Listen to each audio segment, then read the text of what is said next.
This audio presentation of The Law of Success in 16 Lessons by Napoleon Hill is brought to you by audioenlightenment.com. Copyright 2011, all rights reserved. This course is dedicated to Andrew Carnegie, who suggested the writing of the course, and to Henry Ford, whose astounding achievements form the foundation for practically all the 16 lessons of the course, and to Edwin C. Barnes, a business associate of Thomas A. Edison, whose close personal friendship over a period of more than 15 years served to help the author carry on in the face of great variety of adversities and much temporary defeat met with in organizing this course. Who said it could not be done? And what great victories has he to his credit which qualify him to judge others accurately? Napoleon Hill.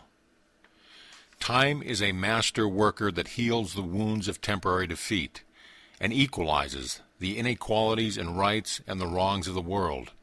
There is nothing impossible with time. The Law of Success, Lesson 1, The Mastermind. You can do it if you believe you can. This is a course on the fundamentals of success. Success is very largely a matter of adjusting oneself to the ever-varying and changing environments of life, in a spirit of harmony and poise. Harmony is based upon understanding of the forces constituting one's environment.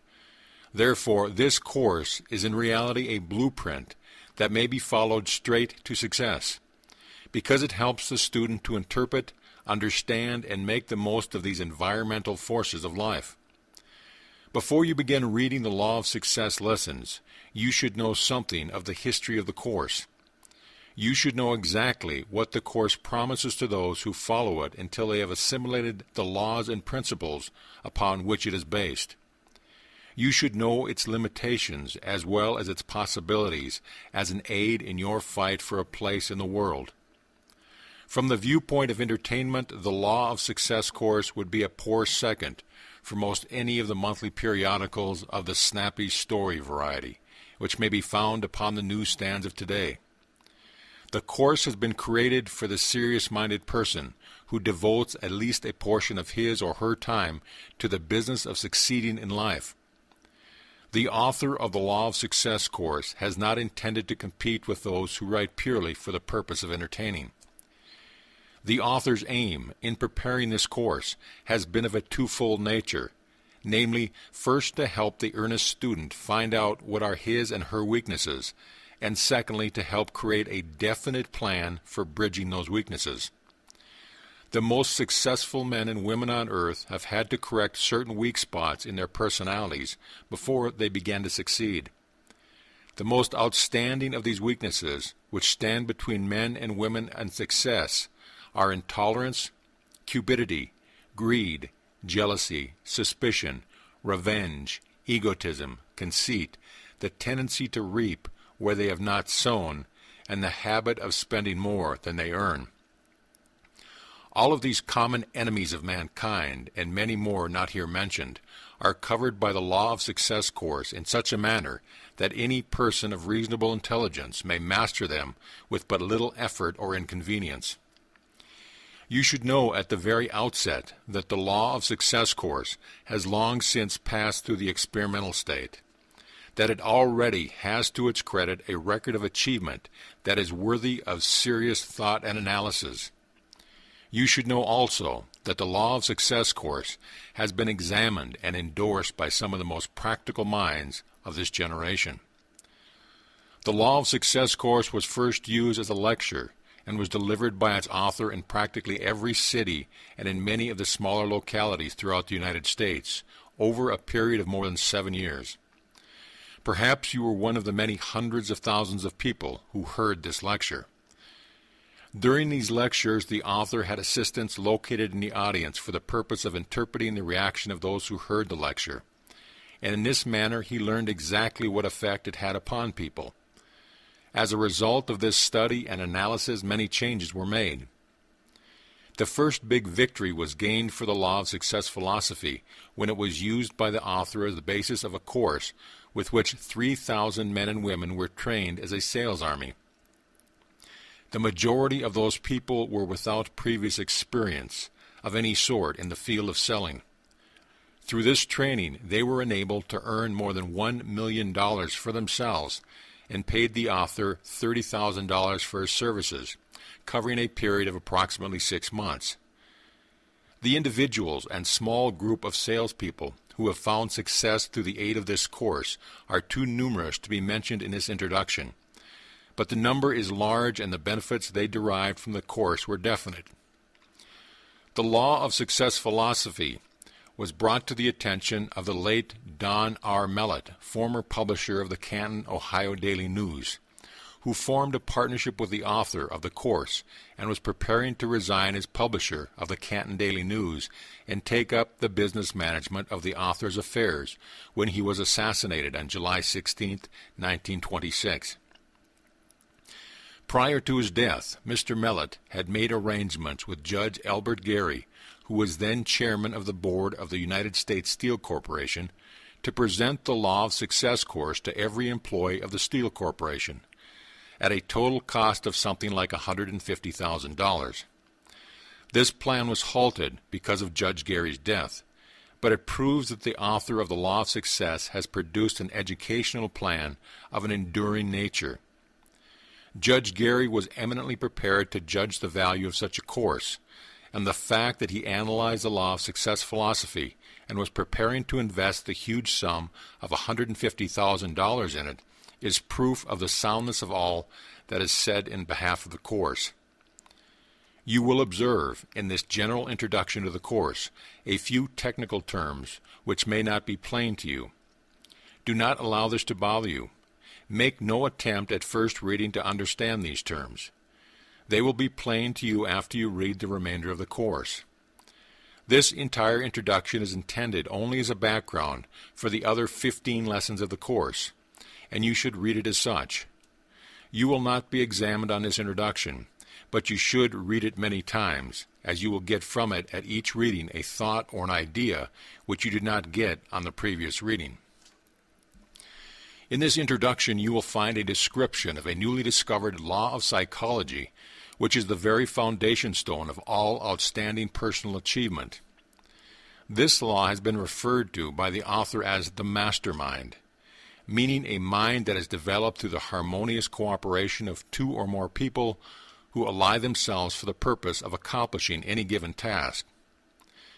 If you are engaged in the business of selling, you may profitably experiment with this law of mastermind in your daily work. It has been found that a group of 6 or 7 salespeople may use the law so effectively that their sales may be increased to unbelievable proportions. Life insurance is supposed to be the hardest thing on earth to sell. This ought not to be true, with an established necessity such as life insurance, but it is. Despite this fact, a small group of men working for the Prudential Life Insurance Company, whose sales are mostly small policies, formed a little friendly group for the purpose of experimenting with the law of the mastermind, with the result that every man in the group wrote more insurance during the first 3 months of the experiment than he had overwritten an entire year before. What may be accomplished through the aid of this principle by any small group of intelligent life insurance salesmen who have learned how to apply the law of mastermind will stagger the imagination of the most highly optimistic and imaginative person. The same may be said of other selling groups who are engaged in selling merchandise and other more tangible forms of services than life insurance. Bear this in mind as you read this Introduction to the Law of Success course, and it is not unreasonable to expect that this introduction alone may give you sufficient understanding of the law to change the entire course of your life. It is the personalities back of a business which determine the measure of success the business will enjoy. Modify those personalities so they are more pleasing and more attractive to the patrons of the business, and the business will thrive. In any of the great cities of the United States, one may purchase merchandise of similar nature and price in scores of stores. Yet you will find there is always one outstanding store which does more business than any of the others. And the reason for this is that back of the store is a man or men who has attended to the personality of those who come in contact with the public. People buy personalities as much as they do merchandise, and it is in a question if they are not influenced more by the personalities with which they come in contact than they are by the merchandise. Life insurance has been reduced to such a scientific basis that the cost of insurance does not vary to any great extent, regardless of the company from when one purchases it. Yet out of the hundreds of life insurance companies doing business, less than a dozen companies do the bulk of the business of the United States. Why? Personalities. 99 people out of every 100 who purchase their life insurance policies do not know what is in their policies, and what seems more startling, do not seem to care. What they really purchase is the pleasing personality of some man or woman who knows the value of cultivating such a personality. Your business in life, or at least the most important part of it, is to achieve success. Success within the meaning of that term was covered by this course on the 15 Laws of Success, is the attainment of your definite chief aim without violating the rights of other people. Regardless of what your major aim in life may be, you will attain it with much less difficulty after you learn how to cultivate a pleasing personality, and after you have learned the delicate art of aligning yourself with others in a given undertaking without friction or envy. One of the greatest problems of life, if not in fact the greatest, is that of learning the art of harmonious negotiation with others. This course was created for the purpose of teaching people how to negotiate their way through life with harmony and poise, free from the destructive effects of disagreement and friction, which brings millions of people to misery, want, and failure every year. With this statement of the purpose of the course, you should be able to approach the lessons with the feeling that a complete transformation is about to take place in your personality.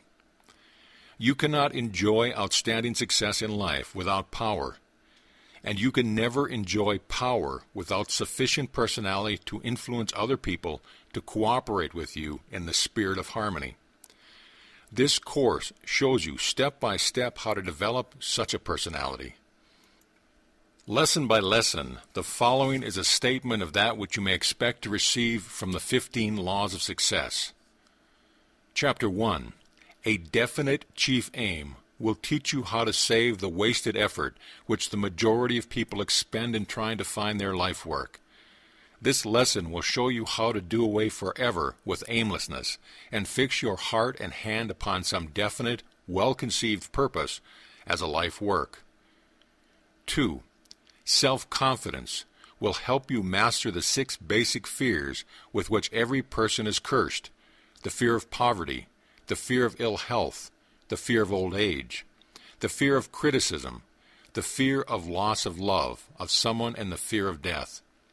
It will teach you the difference between egotism and real self-confidence, which is based upon definite, usable knowledge. 3. Habit of saving will teach you how to distribute your income systematically so that a definite percentage of it will steadily accumulate, thus forming one of the greatest known sources of personal power. No one may succeed in life without saving money. There is no exception to this rule, and no one may escape it. 4. Initiative and leadership will show you how to become a leader instead of a follower in your chosen field of endeavor. It will develop in you the instinct for leadership, which will cause you gradually to gravitate to the top in all undertakings in which you participate. 5. Imagination will stimulate your mind so that you will conceive new ideas and develop new plans, which will help you in attaining the object of your definite chief aim. This lesson will teach you how to build new houses out of old stone, so to speak. It will show you how to create new ideas out of old, well-known concepts, and how to put old ideas to new uses. This one lesson alone is the equivalent of a very practical course in salesmanship, and it is sure to prove a veritable goldmine of knowledge to the person who is earnest. 6. Enthusiasm will enable you to saturate all with whom you come in contact with interest in you and in your ideas. Enthusiasm is the foundation of a pleasing personality, and you must have such a personality in order to influence others to cooperate with you. 7. Self-control is the balance wheel with which you control your enthusiasm and direct it where you wish to carry you. This lesson will teach you, in a most practical manner, to become the master of your fate, the captain of your soul. 8. The habit of doing more than paid for is one of the most important lessons of the Law of Success course. It will teach you how to take advantage of the law of increasing returns, which will eventually ensure you a return in money far out of proportion to the service you render. No one may become a real leader in any walk of life without practicing the habit of doing more work and better work than for that for which he is paid. 9. Pleasing personality is the fulcrum of which you must place the crowbar of your efforts, and when so placed with intelligence, it will enable you to remove mountains of obstacles. This one lesson alone has made scores of master salesmen. It has developed leaders overnight. It will teach you how to transform your personality so that you may adapt yourself to any environment or to any other personality in such a manner that you may easily dominate. 10. Accurate thinking is one of the important foundation stones of all enduring success. This lesson teaches you how to separate facts from mere information. It teaches you how to organize known facts into two classes, the important and the unimportant. It teaches you how to determine what is an important fact. It teaches you how to build definite working plans in the pursuit of any calling out of facts. 11. Concentration teaches you how to focus your attention upon one subject at a time until you have worked out practical plans for mastering that subject. It will teach you how to ally yourself with others in such a manner that you may have the use of their entire knowledge to back you up in your own plans and purpose.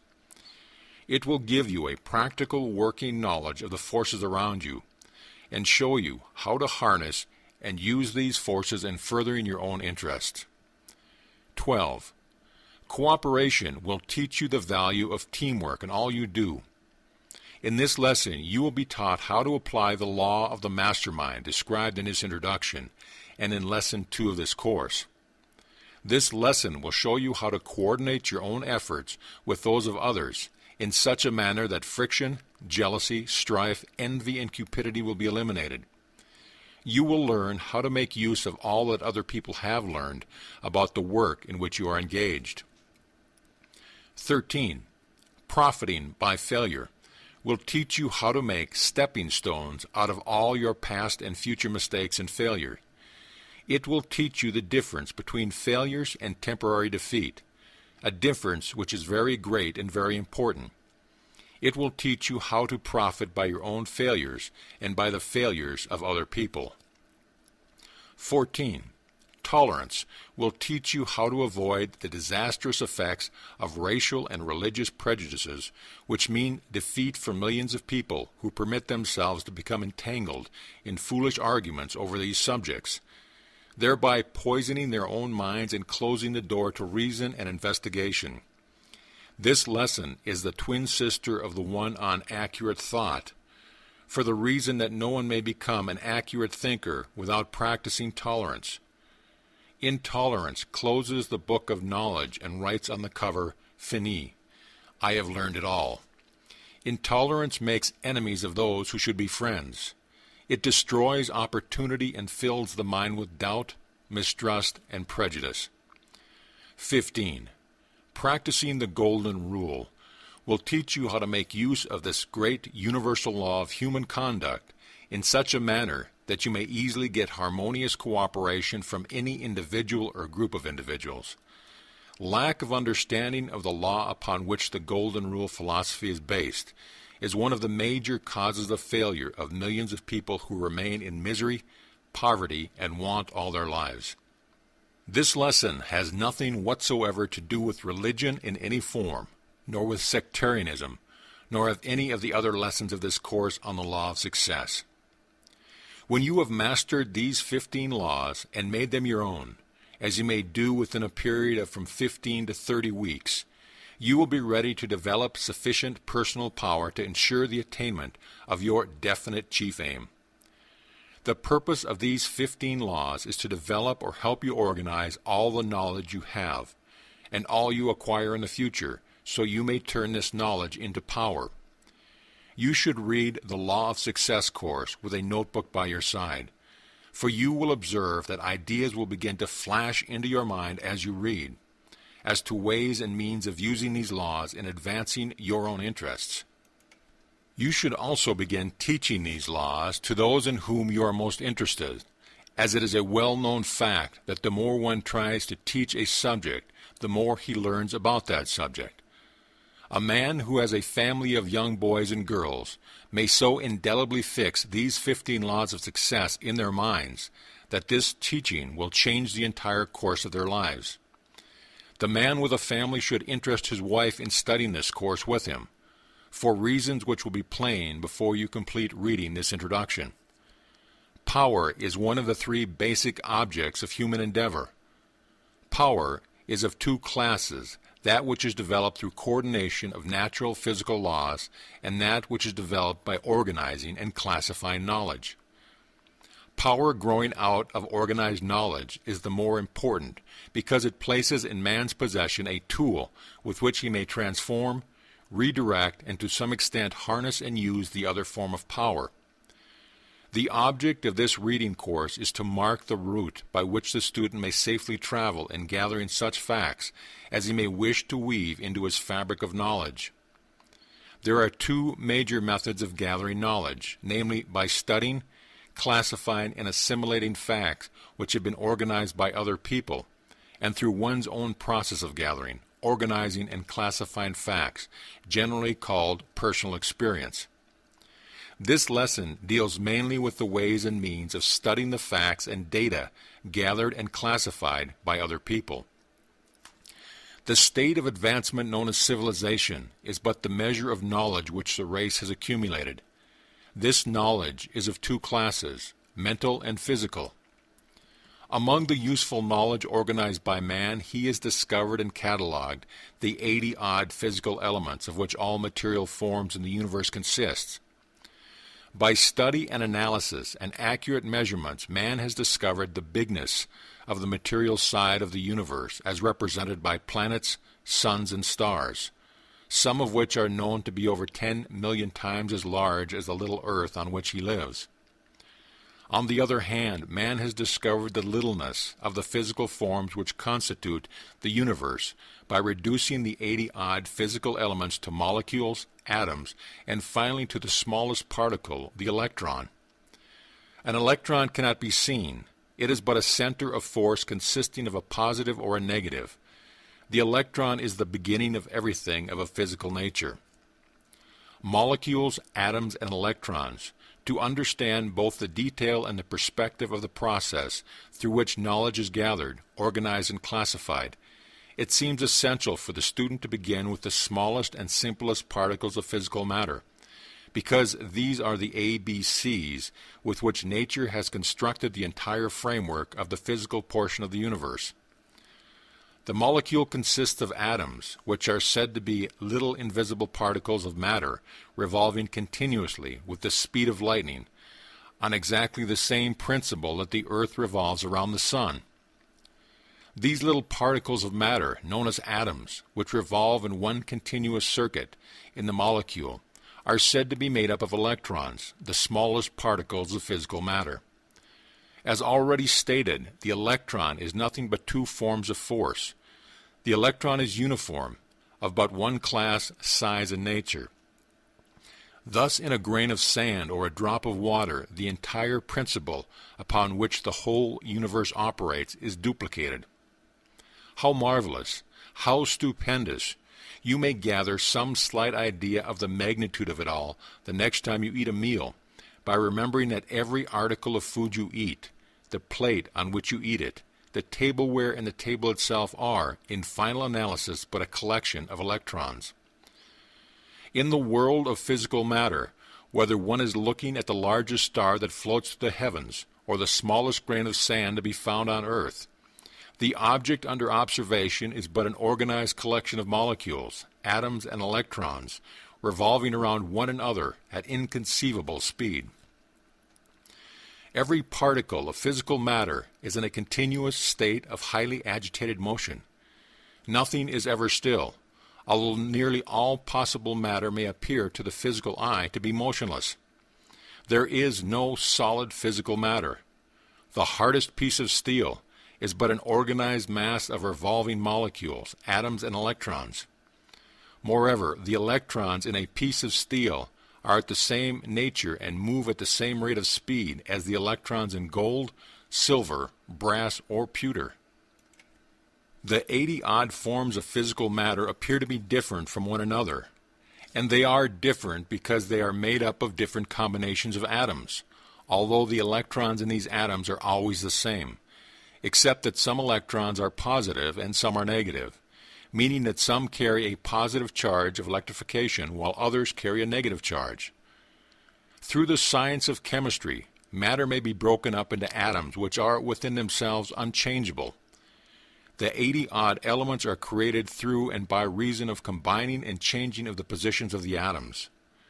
To illustrate the modus operandi of chemistry through which this change of atomic position is wrought in terms of modern science, add 4 electrons, 2 positive and 2 negative, to the hydrogen atom, and you have the element lithium. Knock out of the lithium atom, composed of 3 positive and 3 negative electrons, 1 positive and 1 negative electron, and you have 1 atom of helium, which is composed of 2 positive and 2 negative electrons. Thus it may be seen that the 80-odd physical elements of the universe differ from one another only in the number of electrons composing their atoms, and the number and arrangement of those atoms in the molecules of each element. As an illustration, an atom of mercury contains 80 positive charges or electrons in its nucleus, and 80 negative outline charges or electrons. If the chemist were to expel 2 of its positive electrons, it would instantly become the metal known as platinum. If the chemist could then go a step further and take from it a negative electron, the mercury atom would then have lost 2 positive electrons and 1 negative. That is 1 positive charge on the whole. Hence it would retain 79 positive charges in the nucleus and 79 outline negative elements, thereby becoming gold. The formula through which this electronic change might be produced has been the object of diligent search by the alchemists all down the ages, and by the modern chemists of today. It is a fact known to every chemist that literally tens of thousands of synthetic substances may be composed out of only 4 kinds of atoms: hydrogen, oxygen, nitrogen, and carbon. Differences in the number of electrons in atoms confer upon them qualitative chemical differences, though all atoms of any one element are chemically alike. Differences in the number and spatial arrangement of these atoms in groups of molecules constitute both physical and chemical differences in substance, i.e. in compounds. Quite different substances are produced by combinations of precisely the same kind of atoms, but in different proportions. Take from a molecule of certain substance 1 single atom, and they may be changed from a compound necessary to life and growth into a deadly poison. Phosphorus is an example, and thus contains but 1 kind of atom, but some phosphorus is yellow and some is red, varying with the spatial distribution of the atom in the molecules composing the phosphorus. It may be stated as a literal truth that the atom is the universal particle with which nature builds all material forms, from a grain of sand to the largest star that floats through space. The atom is nature's building block, out of which she erects an oak tree or a pine, a rock of sandstone or granite, a mouse or an elephant. Some of the ablest thinkers have reasoned that the earth on which we live and every material particle on the earth began with 2 atoms which attached themselves to each other and through hundreds of millions of years of flight through space kept contacting and accumulating other atoms until step by step the earth was formed. This, they point out, would account for the various and differing strata of the earth's substance, such as the coal beds, the iron ore deposits, the gold and silver deposits, the copper deposits, etc. They reason that, as the earth whirled through the space, it contacted groups of various kinds of nebula, or atoms, which it promptly appropriated through the law of magnetic attraction. There is much to be seen in the Earth's surface composition to support this theory, although there may be no positive evidence of its soundness. These facts concerning the smallest and analyzable particles of matter have been briefly referred to as a starting point from which we shall undertake to ascertain how to develop and apply the law of power. It has been noticed that all matter is in a constant state of vibration or motion, that the molecule is made up of rapidly moving particles called atoms, which in turn are made up of rapidly moving particles called electrons. The vibrating fluid of matter in every particle of matter there is an invisible fluid or force which causes the atoms to circle around one another at an inconceivable rate of speed. This fluid is a form of energy which has never been analyzed. Thus far it has baffled the entire scientific world. But many scientists believe to be the same energy as that which we call electricity. Others prefer to call it vibration. It is believed by some investigators that the rate of speed with which this force, call it whatever you will, moves determines to a large extent the nature of the outward visible appearance of the physical objects of the universe. One rate of vibration of this fluid energy causes what is known as sound. The human ear can detect only the sound which is produced through from 32,000 to 38,000 vibrations a second. As the rate of vibrations per second increases above that which we call sound, they begin to manifest themselves in the form of heat. Heat begins with about 1,500,000 vibrations per second. Still higher up the scale, vibrations begin to register in the form of light. 3 million vibrations per second create violet light. Above this number, vibration sheds ultraviolet rays, which are invisible to the naked eye, and other invisible radiation. And still higher up the scale, just how high no one at present seems to know, vibrations create the power with which man thinks. It is the belief of the author that the fluid portion of all vibration, out of which grow all known forms of energy, is universal in nature, that the fluid portion of sound is the same as the fluid portion of light. The difference in effect between sound and light being only a difference in the rate of vibration. Also that the fluid portion of thought is exactly the same as that in sound, heat, and light, excepting the number of vibrations per second. Just as there is but one form of physical matter, of which the earth and all the other planets, suns, and stars are composed, the electron so is there but one form of fluid energy, which causes all matter to remain in a constant state of rapid motion. Air and ether. The vast space between the suns, moons, stars, and other planets of the universe is filled with a form of energy known as ether. It is this author's belief that the fluid energy which keeps all particles of matter in motion is the same as the universal fluid, known as ether, which fills all the space of the universe. Within a certain distance of the Earth's surface, estimated by some to be about 50 miles, there exists what is called air, which is a gaseous substance composed of oxygen and nitrogen. Air is a conductor of sound vibrations, but a non-conductor of light and higher vibrations, which are carried by the ether. The ether is a conductor of all vibrations from sound to thought. Air is a localized substance which performs, in the main, the service of feeding all animals and plant life with oxygen and nitrogen, without which neither could exist. Nitrogen is one of the chief necessities of plant life, and oxygen one of the mainstreams of animal life. Near the top of very high mountains the air becomes very light, because it contains but little nitrogen, which is the reason why plant life cannot exist there. On the other hand, the light air found in high altitude consists largely of oxygen, which is the chief reason why tuberculosis patients are sent to high altitude. Even this brief statement concerning molecules, atoms, electrons, air, ether, and the like may be heavy reading to the student, but as will be seen shortly, this introduction plays an essential part as the foundation of this lesson. Do not become discouraged if the description of this foundation appears to have none of the thrilling effects of the modern tale of fiction. You are seriously engaged in finding out what your available powers and how to organize and apply these powers. To complete this discovery successfully, you must combine determination, persistency, and a well-defined desire to gather and organize knowledge. The late Dr. Alexander Graham Bell, inventor of the long-distance telephone and one of the accepted authorities on the subject of vibration, is here introduced in support of this author's theories concerning the subject of vibration.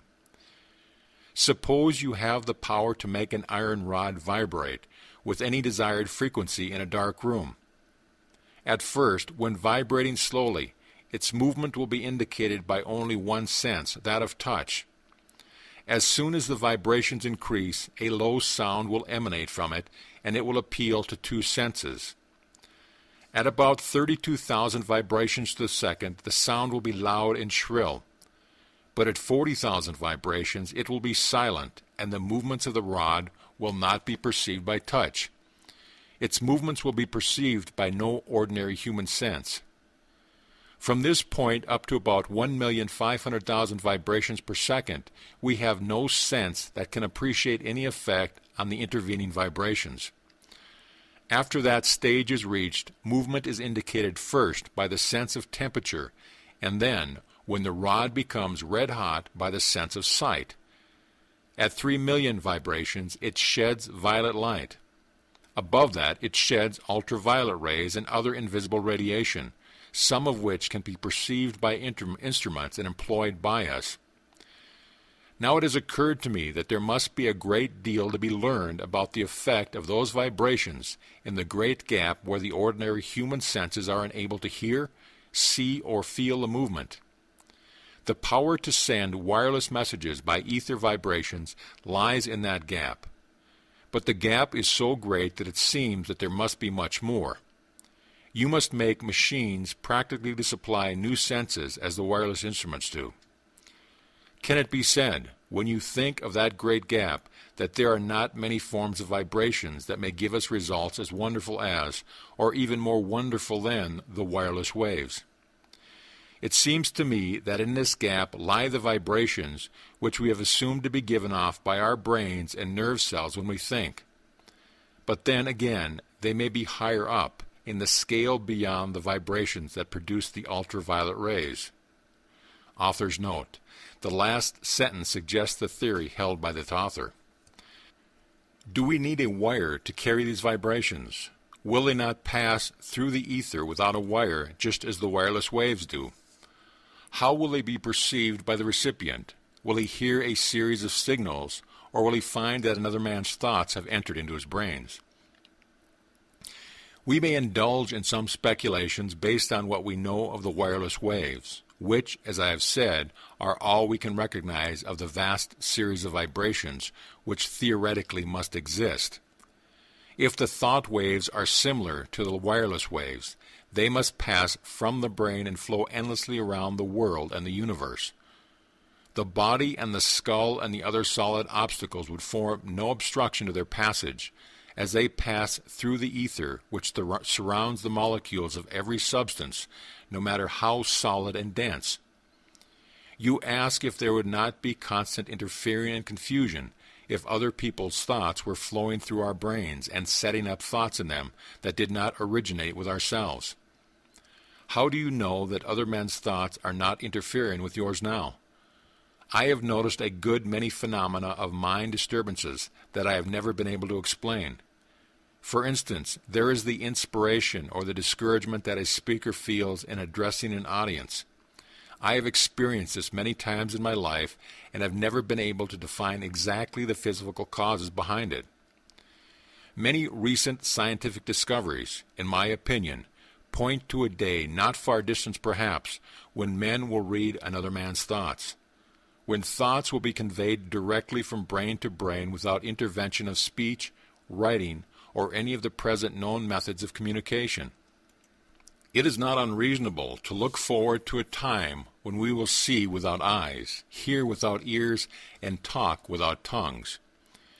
Briefly, the hypothesis that mind can communicate directly with mind rests on the theory that thought or vital force is a form of electrical disturbance, that it can be taken up by induction and transmitted to a distance either through a wire or simply through the all-pervading ether, as in the case of wireless telegraph waves. There are many analogies which suggest that thought is of a nature of an electrical disturbance.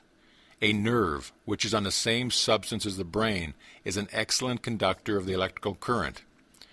When we first passed an electrical current through the nerves of a dead man, we were shocked and amazed to see him sit up and move. The electrified nerves produced contraction of the muscles very much as in life.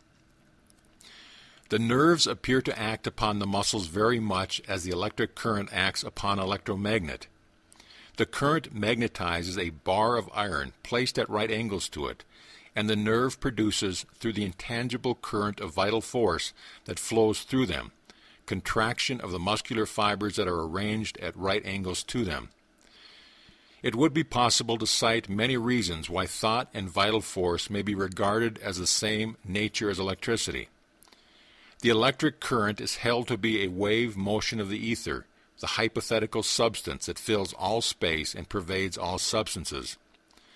We believe that there must be ether because without it the electric current could not pass through a vacuum or sunlight through space. It is reasonable to believe that only a wave motion of a similar character can produce the phenomena of thought and vital force. We may assume that the brain cells act as a battery and that the current produced flows along the nerves. But does it end there? Does it not pass out of the body in waves which flow around the world unperceived by our senses, just as the wireless waves passed unperceived before Hertz and others discovered their existence? Every mind both a broadcasting and a receiving station. This author has proved, times too numerous to enumerate, to his own satisfaction at least, that every human brain is both a broadcasting and a receiving station for vibrations of thought frequency. If this theory should turn out to be a fact and methods of reasonable control should be established, imagine the part it would play in the gathering, classifying, and organizing of knowledge. The possibility, much less the probability of such a reality, staggers the mind of man. Thomas Paine was one of the great minds of the American Revolutionary period. To him more, perhaps, than any other one person, we owe both the beginning and the happy ending of the Revolution, for it was his keen mind that both helped in drawing up the Declaration of Independence and in persuading the signers of that document to translate it into terms of reality. In speaking of the source of his great storehouse of knowledge, Paine thus described it: any person who has made observations on the state of progress of the human mind, by observing his own, cannot but have observed that there are two distinct classes of what are called thoughts: those that we produce in ourselves by reflection and the act of thinking, and those that bolt into the mind of their own accord. I have always made it a rule to treat these voluntary visitors with civility, taking care to examine, as well as I was able, if they were worth entertaining. And it is from them I have acquired almost all the knowledge that I have. As to the learning that any person gains from school education, it serves only like a small capital to put him in the way of beginning learning for himself afterwards.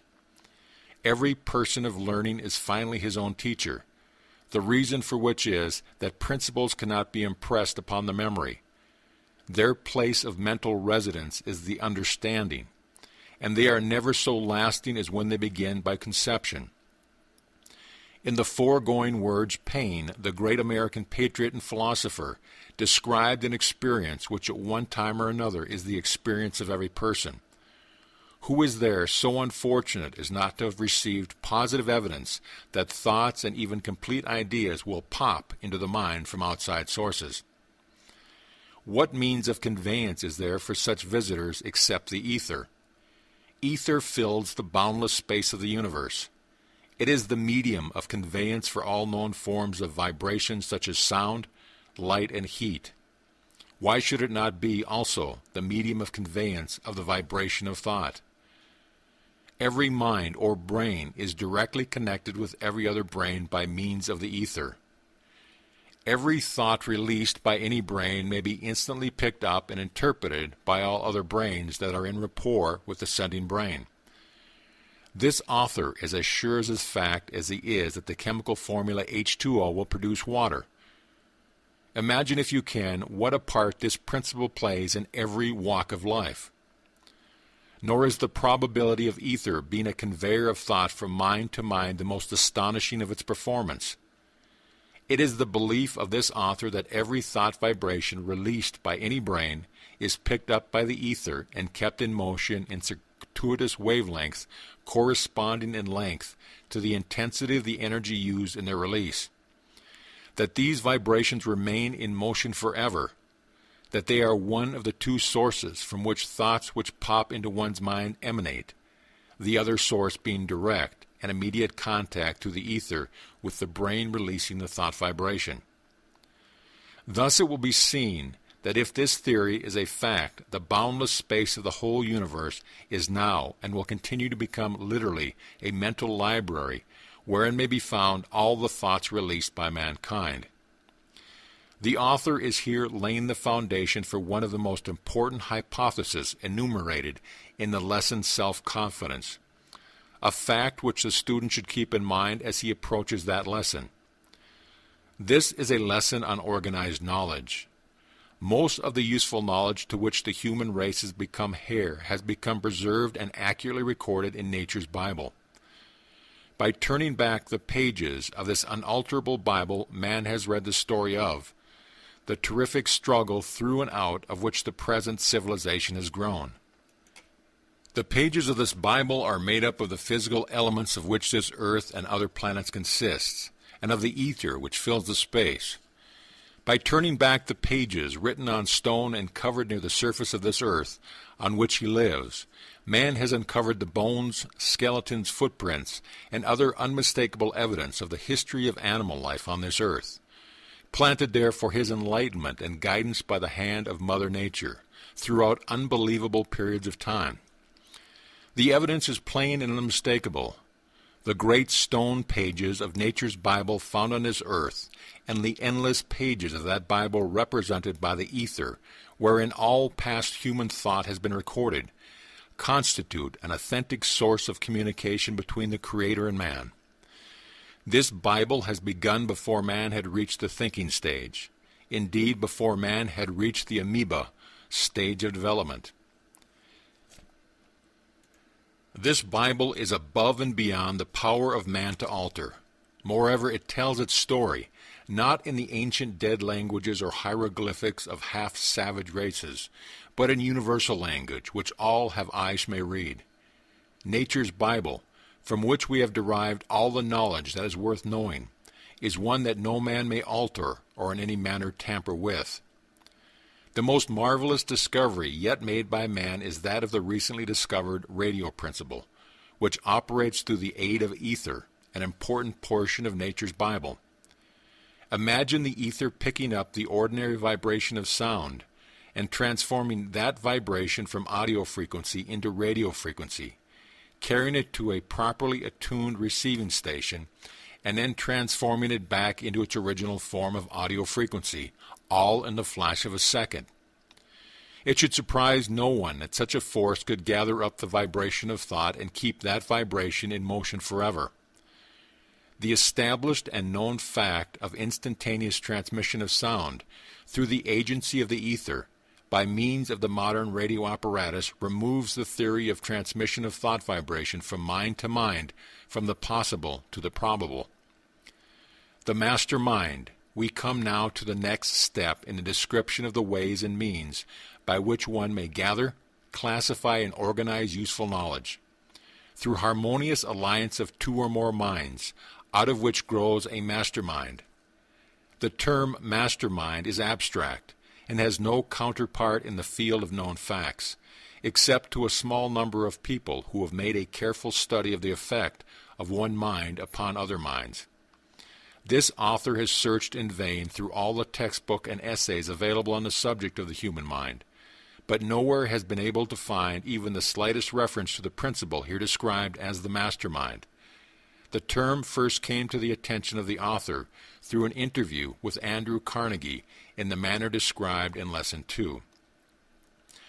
Chemistry of the mind. It is this author's belief that the mind is made up of the same universal fluid energy as that which constitutes the ether which fills the universe. It is a fact as well known to the layman as to the man of scientific investigation that some minds clash the moment they come in contact with each other, while other minds show a natural affinity for each other. Between the two extremes of natural antagonism and natural affinity growing out of the meeting or contacting of minds, there is a wide range of possibilities for varying reactions of mind upon mind. Some minds are so naturally adapted to each other that love at first sight is the inevitable outcome of the contact. Who has not known of such an experience? In other cases, minds are so antagonistic that violent mutual dislike shows itself at first meeting. These results occur without a word being spoken, and without the slightest signs of any of the usual causes for love and hate acting as a stimulus. It is quite probable that the mind is made up of a fluid or substance or energy, call it what you will, similar to, if not in fact the same substance as, the ether. When two minds come close enough to each other to form a contact, the mixing of the units of this mind stuff, let us call it the electrons of the ether, sets up a chemical reaction and starts vibrations which affect the two individuals pleasantly or unpleasantly. The effect of the meeting of two minds is obvious to even the most casual observer. Every effect must have a cause. What could be more reasonable than to suspect that the cause of the change in mental attitude between two minds which have just come in close contact is none other than the disturbance of electrons or units of each mind in the process of rearranging themselves in the new field created by that contact. For the purpose of establishing this lesson upon a sound foundation, we have gone a long way toward success by admitting that the meeting or coming in close contact of two minds sets up in each of those minds a certain noticeable effect or state of mind quite different from the one existing immediately prior to contact. While it is desirable, it is not essential to know what is the cause of this reaction of every mind upon mind. That the reaction takes place in every instance is a known fact which gives us a starting point from which we may show what is meant by the term mastermind. A mastermind may be created through the bringing together or blending, in a spirit of perfect harmony, of two or more minds. Out of this harmonious blending, the chemistry of the mind creates a third mind, which may be appropriated and used by one or all of the individual minds. This mastermind will remain available as long as the friendly, harmonious alliance between the individual minds exists. It will disintegrate, and all the evidence of its former existence will disappear the moment the friendly alliance is broken. This principle of mind chemistry is the basis and cause for practically all the so-called soulmate and eternal triangle cases, so many of which unfortunately find their way into the divorce courts and meet with popular ridicule from ignorant and uneducated people who manufacture vulgarity and scandal out of one of the greatest of nature's laws. The entire civilized world knows that the first 2 or 3 years of association after marriage are less often marked by much disagreement, of a more or less petty nature. These are the years of adjustment. If the marriage survives them, it is more than apt to become a permanent alliance. These facts no experienced married person will deny. Again we see the effect without understanding the cause. While there are other contributing causes, yet in the main, lack of harmony during these early years of marriage is due to the slowness of the chemistry of the minds in blending harmoniously. Stated differently, the electrons or units of the energy called the mind are often neither extremely friendly nor antagonistic upon first contact. But through constant association they gradually adapt themselves in harmony, except in rare cases where association has the opposite effect of leading eventually to open hostility between these units. It is a well-known fact that after a man and a woman have lived together for 10 to 15 years, they become practically indistinguishable to each other. Even though there may not be the slightest evidence of the state of mind called love. Moreover, this association and relationship sexually not only develops a natural affinity between the two minds, but it actually causes the two people to take on a similar facial expression and to resemble each other closely in many other marked ways. Any competent analysis of human nature can easily go into a crowd of strange people and pick out the wife after having been introduced to her husband. The expression of the eyes, the contour of the faces, and the tone of the voice of people who have long been associated in marriage become similar to a marked degree. So marked is the effect of the chemistry of the human mind that any experienced public speaker may quickly interpret the manner in which his statements are accepted by his audience. Antagonism in the mind of but one person in an audience of 1,000 may be readily detected by the speaker who has learned how to feel and register the effects of antagonism. Moreover, the public speaker can make these interpretations without observing or, in any manner, being influenced by the expression on the faces of those in his audience.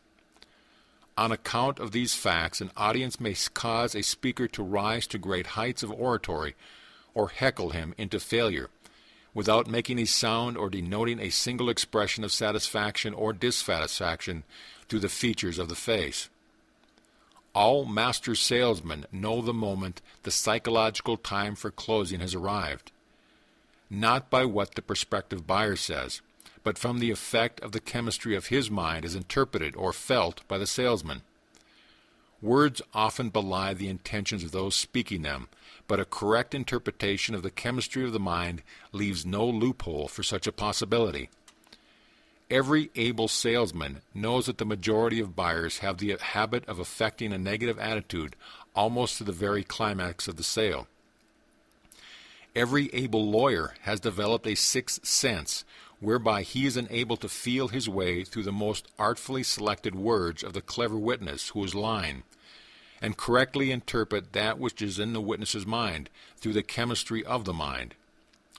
Many lawyers have developed this ability without knowing the real source of it. They possess the technique without the scientific understanding upon which it is based. Many salesmen have done the same thing. One who is gifted in the art of correctly judging the chemistry of the minds of others may, figuratively speaking, walk in at the front door of the mansion of a given mind and leisurely explore the entire building, noting all its details, walking out again with a complete picture of the interior of the building, without the owner of the building so much as knowing that he has been entertained a visitor. It will be observed in the lesson Accurate Thinking that this principle may be put to a very practical use, having reference to the principle of the chemistry of the mind. The principle is referred to merely as an approach to the major principles of this lesson. Enough has already been stated to introduce the principle of mind's chemistry, and to prove, with the aid of the student's own everyday experience and the casual observation, that the moment two minds come within close range of each other, a noticeable mental change takes place in both, sometimes registering in the nature of antagonism, and the other times registering in the nature of friendliness. Every mind has what might be termed an electrical field. The nature of this field varies, depending upon the mood of the individual's mind back of it, and upon the nature of the chemistry of the mind creating the field. It is believed by this author that the normal or natural condition of the chemistry of any individual mind is the result of his physical hereditary plus the nature of thoughts which have dominated that mind.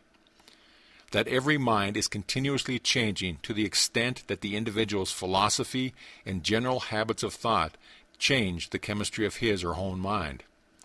These principles the author believes to be true. That any individual may voluntarily change the chemistry of his or her own mind so that it will be either attract or repel all with whom it comes in contact is a known fact. Stated in another manner, any person may assume a mental attitude which will attract and please others or repel and antagonize them, and this without the aid of words or facial expression, or other form of bodily movement or demeanor. Go back now to the definition of a mastermind, a mind which grows out of the blending and coordination of two or more minds in a spirit of perfect harmony. And you will catch the full significance of the word harmony as it is here used. Two minds will not blend, nor can they be coordinated, unless the element of perfect harmony is present, wherein lies the secret of success or failure of practically all business and social partnerships. Every sales manager and every military commander and every leader in any walk of life understands the necessity of an esprit de corps, a spirit of common understanding and cooperation in the attainment of success. This mass spirit of harmony of purpose is obtained through discipline, voluntary or forced, of such a nature that the individual minds become blended into a mastermind, by which is meant that the chemistry of the individual mind is modified in such a manner that these minds blend and function as one. These methods through which this blending process takes place are as numerous as the individuals engaged in the various forms of leadership. Every leader has his or own method of coordinating the minds of the followers. One will use force, another uses persuasion. One will play upon the fear of penalties, while another plays upon rewards, in order to reduce the individual minds of a given group of people to where they may be blended into a mass mind.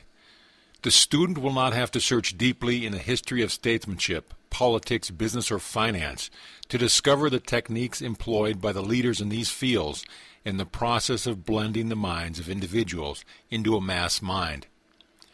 The really great leaders of the world, however, have been provided by nature with a combination of mind chemistry favorable as a nucleus of attraction for other minds.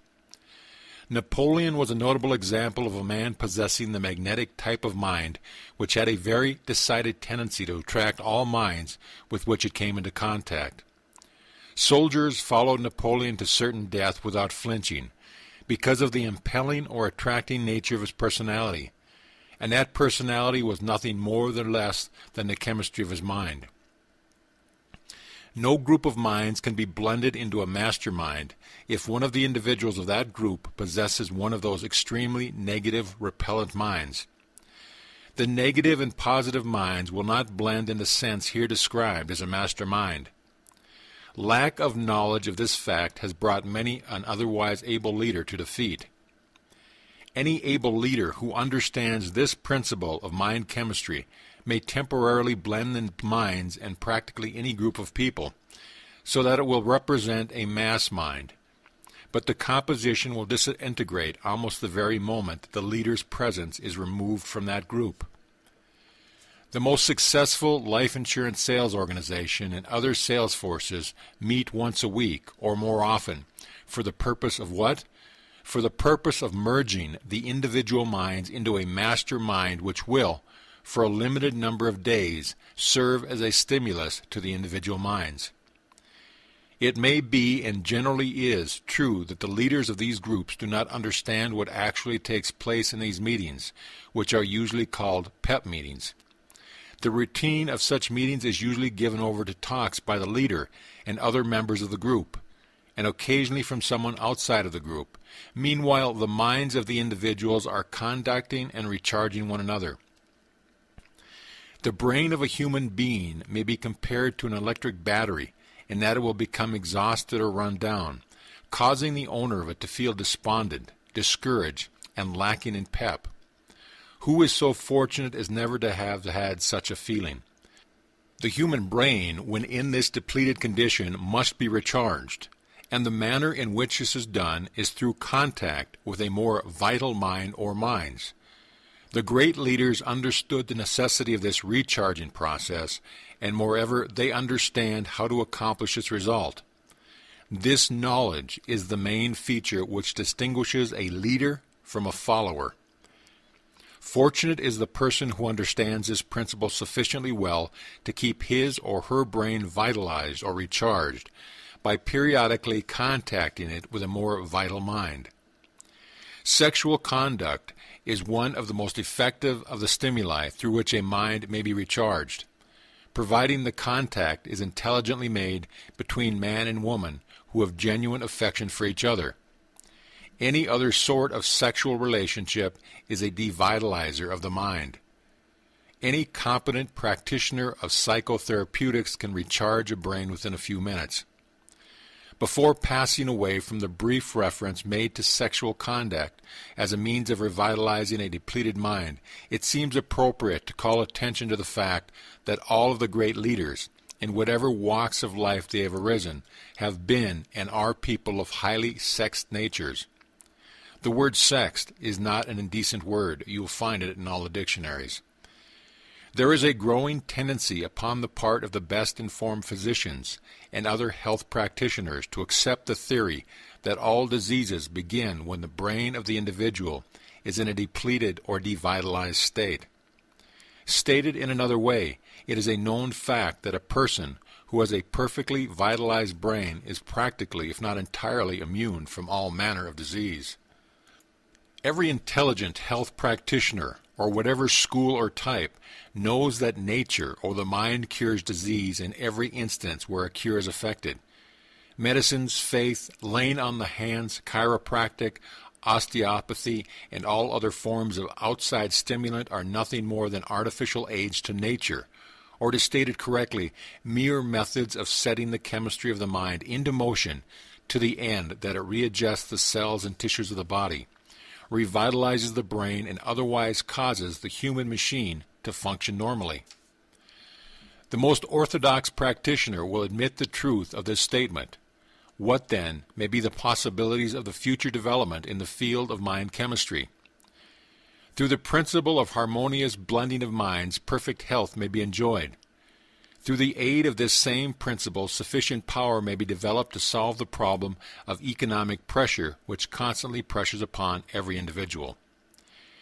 We may judge the future possibilities of mind chemistry by taking inventory of its past achievements, keeping in mind the fact that these achievements have been largely the result of accidental discovery and of chance groupings of minds. We are approaching the time when the professorate of the universities will teach mind chemistry the same as other subjects are now taught. Meanwhile, study and experimentation in connection with this subject open vistas of possibilities for the individual student. Mind chemistry and economic power.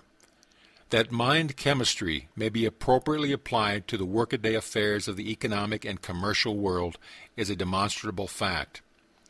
Through the blending of two or more minds in a spirit of perfect harmony, the principle of mind chemistry may be made to develop sufficient power to enable the individuals whose minds have been thus blended to perform seemingly superhuman feats. Power is the force with which man achieves success in any undertaking.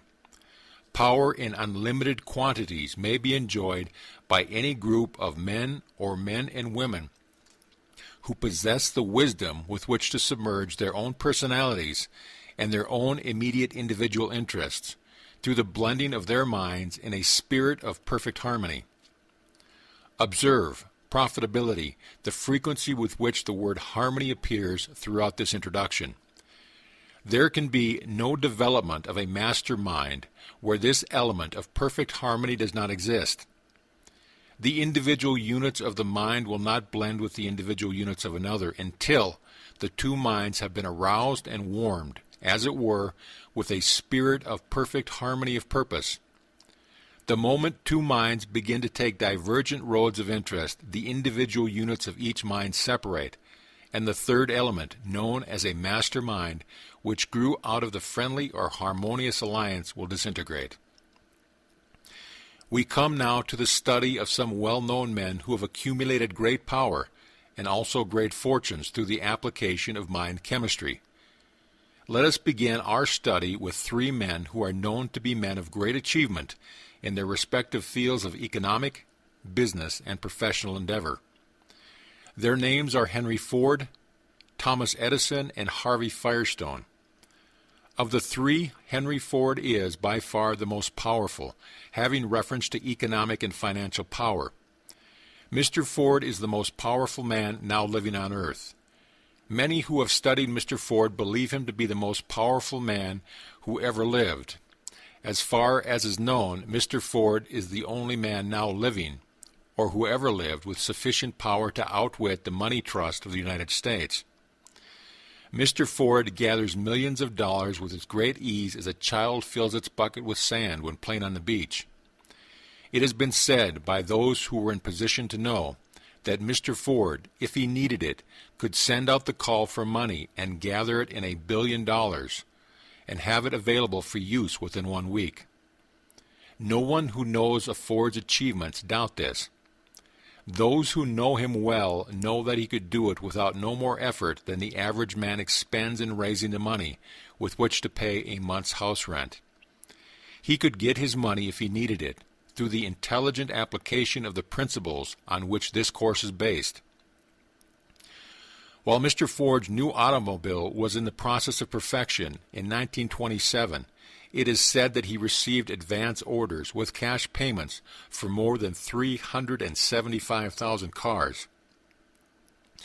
At an estimated price of $600 per car, this would amount to $225 million, which he received before a single car was delivered. Such is the power of confidence in Ford's ability.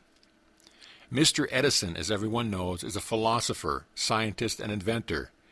He is perhaps the keenest Bible student on earth, a student of nature's Bible, however, and not of the myriads of man-made Bibles. Mr. Edison has such a keen insight into Mother Nature's Bible that he has harnessed and combined, for the good of mankind, more of nature's laws than any other person now living or who ever lived. It was he who brought together the point of a needle and the piece of revolving wax in such a way that the vibration of the human voice could be recorded and reproduced through the modern talking machine. And it may be Edison who will eventually enable man to pick up and correctly interpret the vibrations of thought which are now recorded in the boundless universe of ether, just as he enabled man to record and reproduce the spoken word. It was Edison who first harnessed the lightning and made it serve as a light for man's use, through the aid of an incandescent electric light bulb. It was Edison who gave the world the modern moving picture. These are but a few of his outstanding achievements, these modern miracles which he has performed not by trickery under the sham pretense of superhuman power, but in the very midst of the bright light of science, transcend all of the so-called miracles described in the man-made books of fiction. Mr. Firestone is the moving spirit in the great Firestone tire industry in Akron, Ohio. His industrial achievements are so well known wherever automobiles are used that no special comment on them seems necessary. All three of these men began their careers, business and professional, without capital and with but little schooling of that type usually referred to as education. All three men are now well educated. All three are wealthy. All three are powerful. Now let us inquire into the source of their wealth and power. Thus far we have been dealing only with effect. The true philosopher wishes to understand the cause of a given effect. It is a matter of general knowledge that Mr. Ford, Mr. Edison, and Mr. Firestone are close personal friends, and have been so for many years. That in former years they were in the habit of going away to the woods once a year for a period of rest, meditation, and recuperation. But it is not generally known. It is a grave doubt if these three men themselves know that there exists between the three men a bond of harmony which has caused their minds to become blended into a mastermind, which is the real source of the power of each. This mass mind, growing out of the coordination of the individual minds of Ford, Edison, and Firestone, has enabled these men to tune in on forces and sources of knowledge with which most men are no extent familiar. If the student doubts either the principle or the effects here described, let him remember that more than half the theory here set forth is a known fact. For example, it is known that these three men have great power. It is known that they are wealthy. It is known that they began without capital and with but little schooling. It is known that they form periodic mind contacts. It is known that they are harmonious and friendly. It is known that their achievements are so outstanding as to make it impossible to compare these achievements with those of other men in their respective fields of activity. All these effects are known to practically every schoolboy in the civilized world. Therefore, there can be no dispute as far as effects are concerned. Of one fact connected with the cause of achievements of Edison, Ford, and Firestone, we may be sure, namely, that these achievements were in no way based upon trickery, deceit, the supernatural, or the so-called revelations of any other form of unnatural law. These men do not possess a stock of legendarium. They work with natural laws, laws which for the most part are well known to all economists and leaders in the field of science, with the possible exception of the law upon which chemistry of the mind is based. And yet chemistry of the mind is not sufficiently developed to be classified by scientific men in their catalog of known laws. A mastermind may be created by any group of people who will coordinate their minds in a spirit of perfect harmony. The group may consist of any number from 2 upward. Best results appear available from the blending of 6 or 7 minds. It has been suggested that Jesus Christ discovered how to make use of the principle of mind chemistry, and that his seemingly miraculous performance grew out of the power he developed through the blending of the minds of his 12 disciples. It has been pointed out that when one of the disciples, Judas, broke faith, the mastermind immediately disintegrated, and Jesus met with the supreme catastrophe of his life. When 2 or more people harmonize their minds and produce the effect known as a mastermind, each person in the group becomes vested with the power to contact with and gather knowledge through the subconscious minds of all the other members of the group. The power becomes immediately noticeable, having the effect of stimulating the mind to a higher rate of vibration, and otherwise evidencing itself in a form of a more vivid imagination and the consciousness of what appears to be a 6th sense. It is through this 6th sense that new ideas will flash into the mind. These ideas take on the nature and form of the subject, dominating the mind of the individual. In the entire group has met for the purpose of discussing a given subject, ideas concerning that subject will come pouring into the minds of all present, as if an outside influence were dictating them. The minds of these participating in the master mind become as magnets, attracting ideas and thought stimuli on the most highly organized and practical nature from no one knows where. The process of mind blending here described as mastermind may be likened to the act of one who connects many electric batteries to a single transmission wire, thereby stepping up the power flowing over the line. Each battery added increases the power passing over the line by amount of energy that the battery carries. Just so in the case of blending individual minds into a master mind. Each mind, through the principle of mind chemistry, stimulates all the other minds in the group until the mind energy thus becomes so great that it penetrates to and connects with the universal energy, known as ether, which in turn touches every atom of the entire universe. The modern radio apparatus substantiates, to a considerable extent, the theory here expounded. Powerful sending or broadcasting stations must be erected through which the vibration of sound is stepped up before it can be picked up by the much higher vibrating energy of the ether and carried in all directions. A mastermind made up of many individual minds so blended that they produce a strong vibrating energy constitutes almost an exact counterpart of the radio broadcasting station.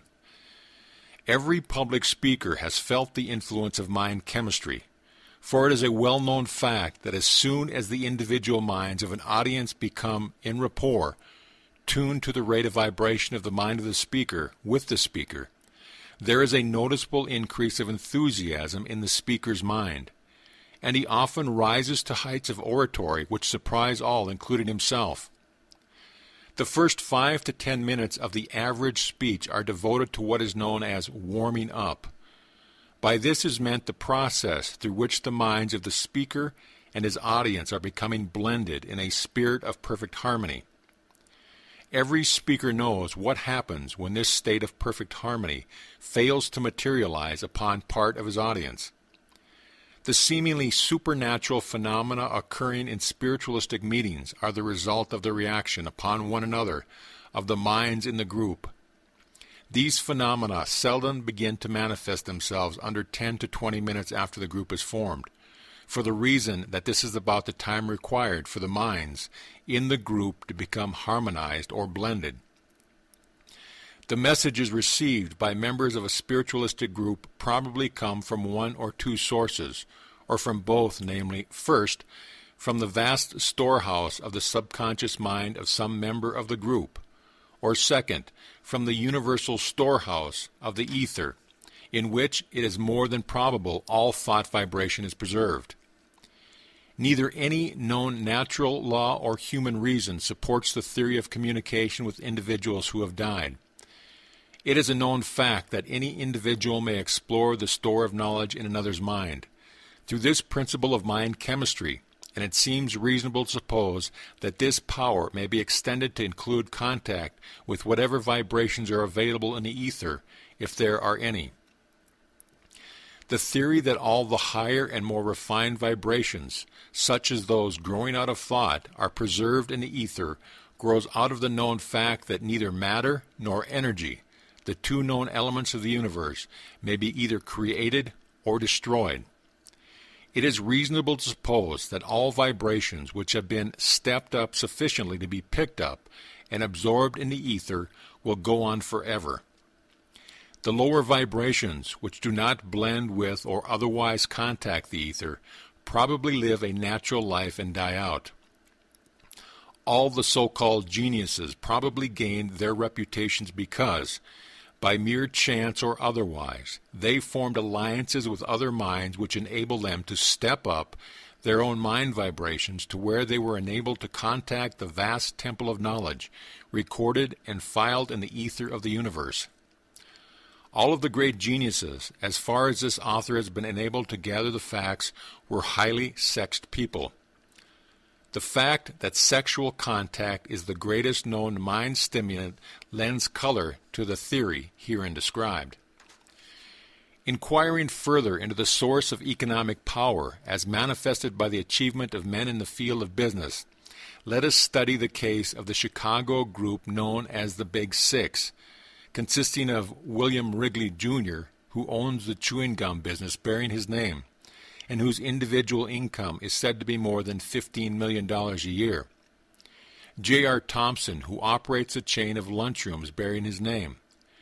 Mr. Lasker, who owns the Lord and Thomas Advertising Agency. Mr. McCullough, who owns the Parmalee Express Company, the largest transfer business in America, and Mr. Ritchie and Mr. Hertz, who own the yellow taxicab business. A reliable financial reporting company has estimated the yearly income of these six men at upwards of $25 million, or at an average of more than $4 million a year per man. Analysis of the entire group of six men discloses the fact that not one of them had any special educational advantage, that all began without capital or extensive credit, that their financial achievement has been due to their own individual plans, and not to any fortunate turn of the wheel of chance.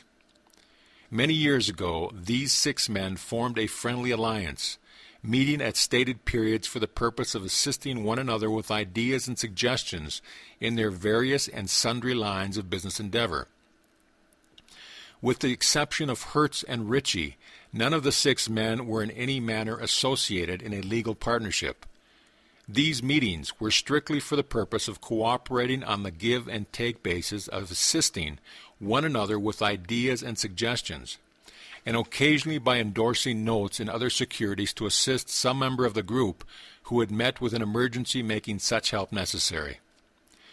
It is said that each of the individuals belonging to this Big Six group is a millionaire many times over.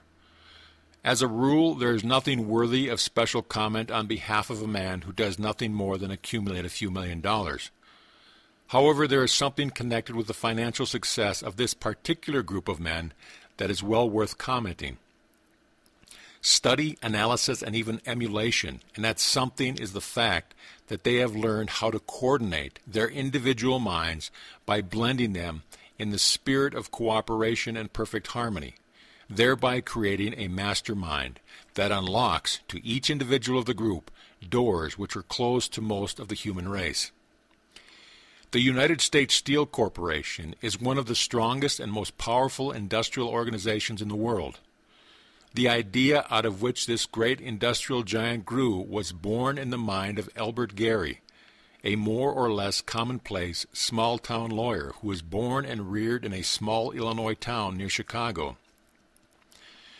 Mr. Gary surrounded himself with a group of men whose mind he successfully blended in a spirit of perfect harmony, thereby creating the mastermind, which is the moving spirit of the great United States Steel Corporation. Search where you will, however, you find an outstanding success in business, finance, industry, or in any of the professions, you may be sure that back of the success is some individual who has applied the principle of mind chemistry, out of which a mastermind has been created. These outstanding successes often appear to be the handiwork of but one individual, but search closely and the other individuals whose minds have been coordinated with his may be found. Remember that two or more persons may operate the principle of mind chemistry so as to create a master mind. Power, or manpower, is organized knowledge expressed through intelligent efforts. No effort can be said to be organized unless the individuals engaged in the effort coordinate their knowledge and energy in a spirit of perfect harmony. Lack of such harmonious coordination of effort is the main cause of practically every business failure. An interesting experiment was conducted by this author in collaboration with the students of a well-known college. Each student was requested to write an essay on how and why Henry Ford became wealthy. Each student was required to describe, as a part of his or own essay, what was believed to be the nature of Ford's real asset, of what these assets consisted in detail. The majority of the students gathered financial statements and inventories of the Ford assets and used these as the basis of their estimates of Ford's wealth. Included in these sources of Ford's wealth were such as cash in banks, raw and finished materials and stock, real estate and buildings, goodwill, estimated at 10 to 25% of the value of material assets. One student out of the entire group of several hundred answered as follows. Henry Ford's assets consist in the main of two items. 1. Working capital and raw and finished materials. 2. The knowledge gained from experience of Henry Ford, himself, and the cooperation of a well-trained organization which understands how to apply this knowledge to best advantage from the Ford viewpoint. It is impossible to estimate, with anything approximating correctness, the actual dollars and cents value of either of these two groups of assets. But it is my opinion that their relative values are: the organized knowledge of the Ford organization, 75%. The value of cash and physical assets of every nature, including raw and finished material, 25%. This author is of the opinion that this statement was not compiled by the young man whose name was signed to it without the assistance of some very analytical and experienced mind or minds. Unquestionably, the biggest asset that Henry Ford has is his own brain. Next to this would come the brains of his immediate circle of associates, for it has been through coordination of these that the physical assets which he controls were accumulated. Destroy every plant the Ford Motor Company owns, every piece of machinery, every atom of raw or finished material, every finished automobile, and every dollar on deposit in any bank, and Ford would still be the most powerful man economically on earth. The brains which have built the Ford business could duplicate it again in short order.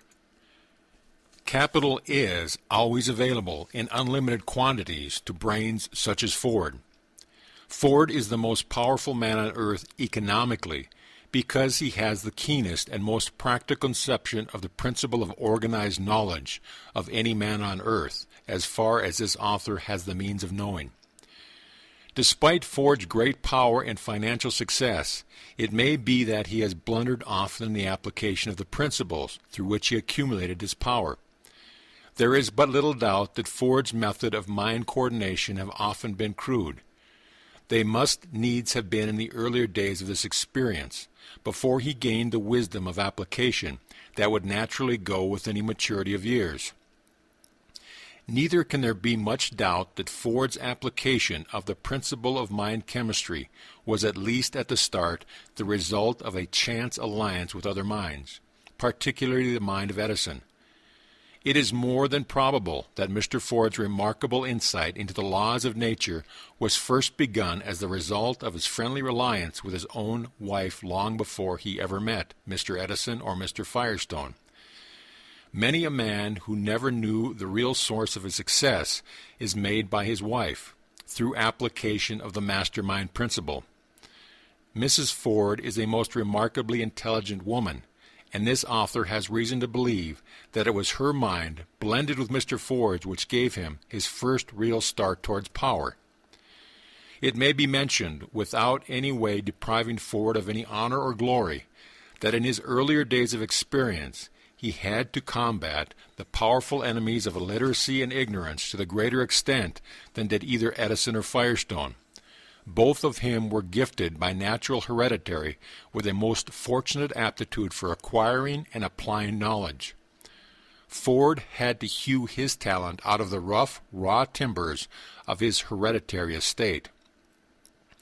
Within an inconceivably short period of time, Ford has mastered three of the most stubborn enemies of mankind and transformed them into assets constituting the very foundation of his success.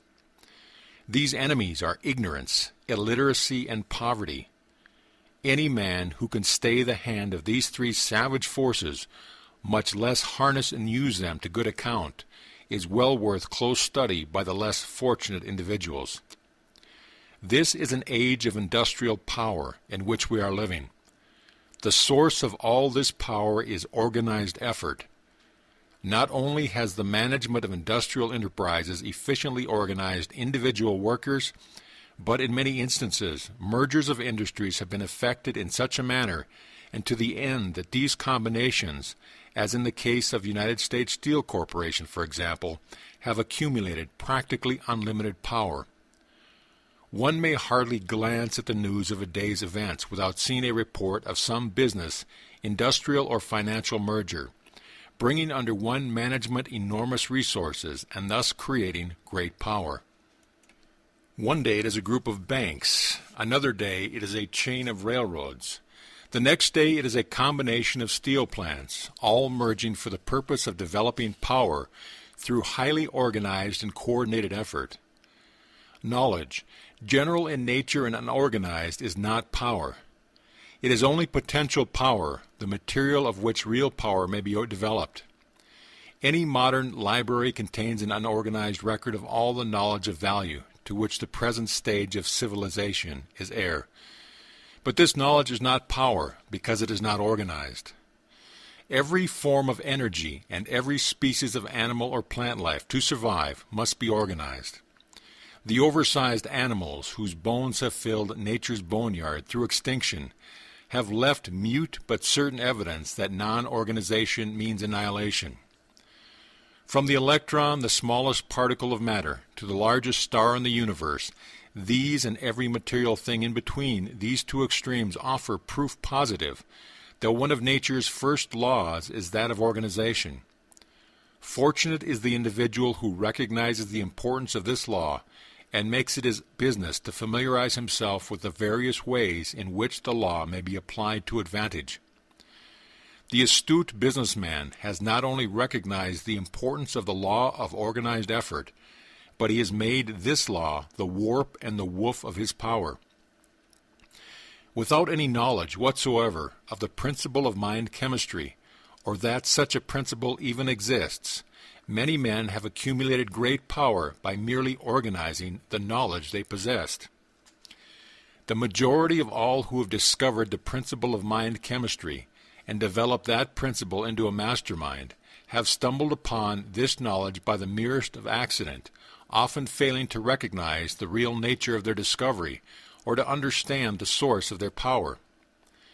This author is of the opinion that all living persons who at the present time are consciously making use of the principle of mind chemistry in developing power through the blending of minds may be counted on the fingers of two hands, which perhaps several fingers left to spare.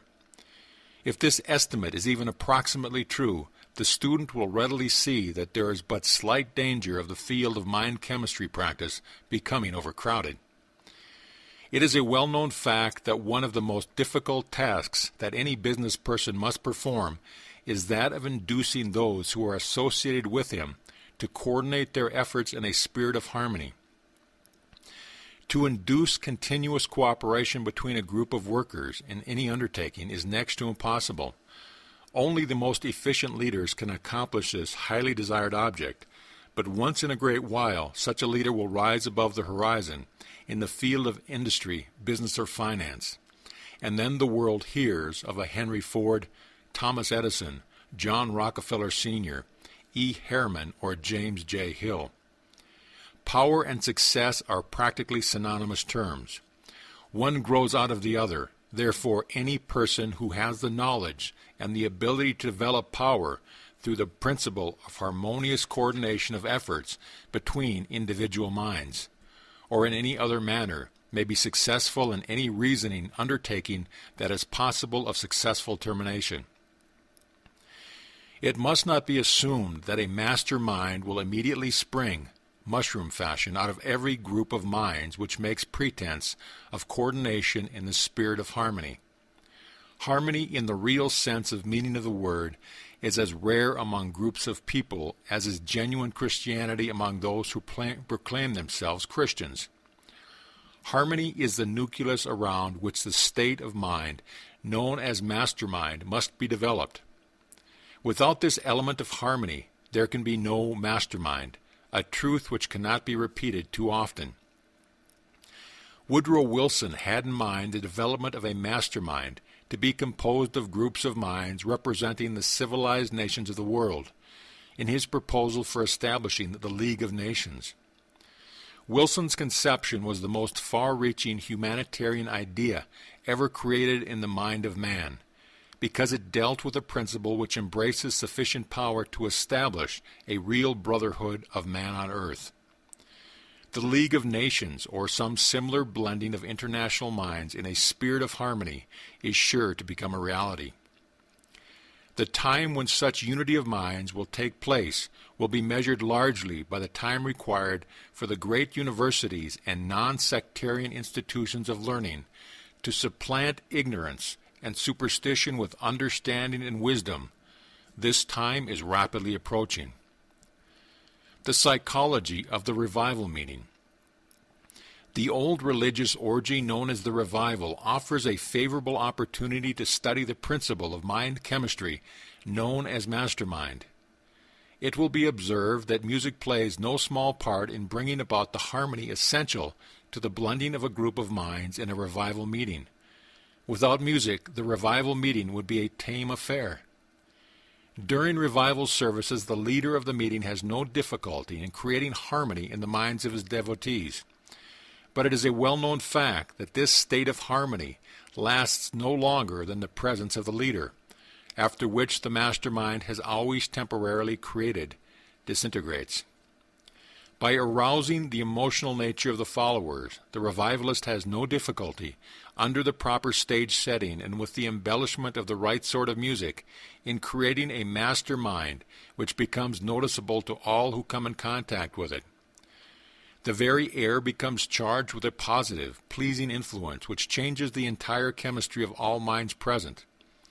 The revivalist calls this energy the Spirit of the Lord.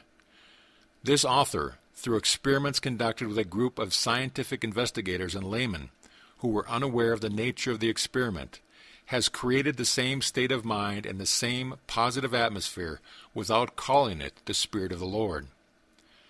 On many occasions, this author has witnessed the creation of the same positive atmosphere in a group of men and women engaged in the business of salesmanship, without calling it the Spirit of the Lord. The author helped conduct a school of salesmanship for Harrison Parker, founder of the Cooperative Society of Chicago, and by the use of the same principle of mind chemistry, which the revivalist calls the Spirit of the Lord, so transformed the nature of a group of 3,000 men and women, all of whom were without former sales experience, that they sold more than $10 million worth of securities in less than 9 months, and earned more than $1 million for themselves. It was found that the average person who joined this school would reach the zenith of his or own selling power within 1 week, after which it was necessary to revitalize the individual's brain through a group sales meeting. These sales meetings were conducted on very much the same order as are the modern revival meetings of the religionist, with much the same stage equipment, including music and high-powered speakers, who exhorted the salespeople in very much the same manner as does the modern religious revivalist. Call it religion, psychology, mind chemistry, or anything you please. They are all based upon the same principle.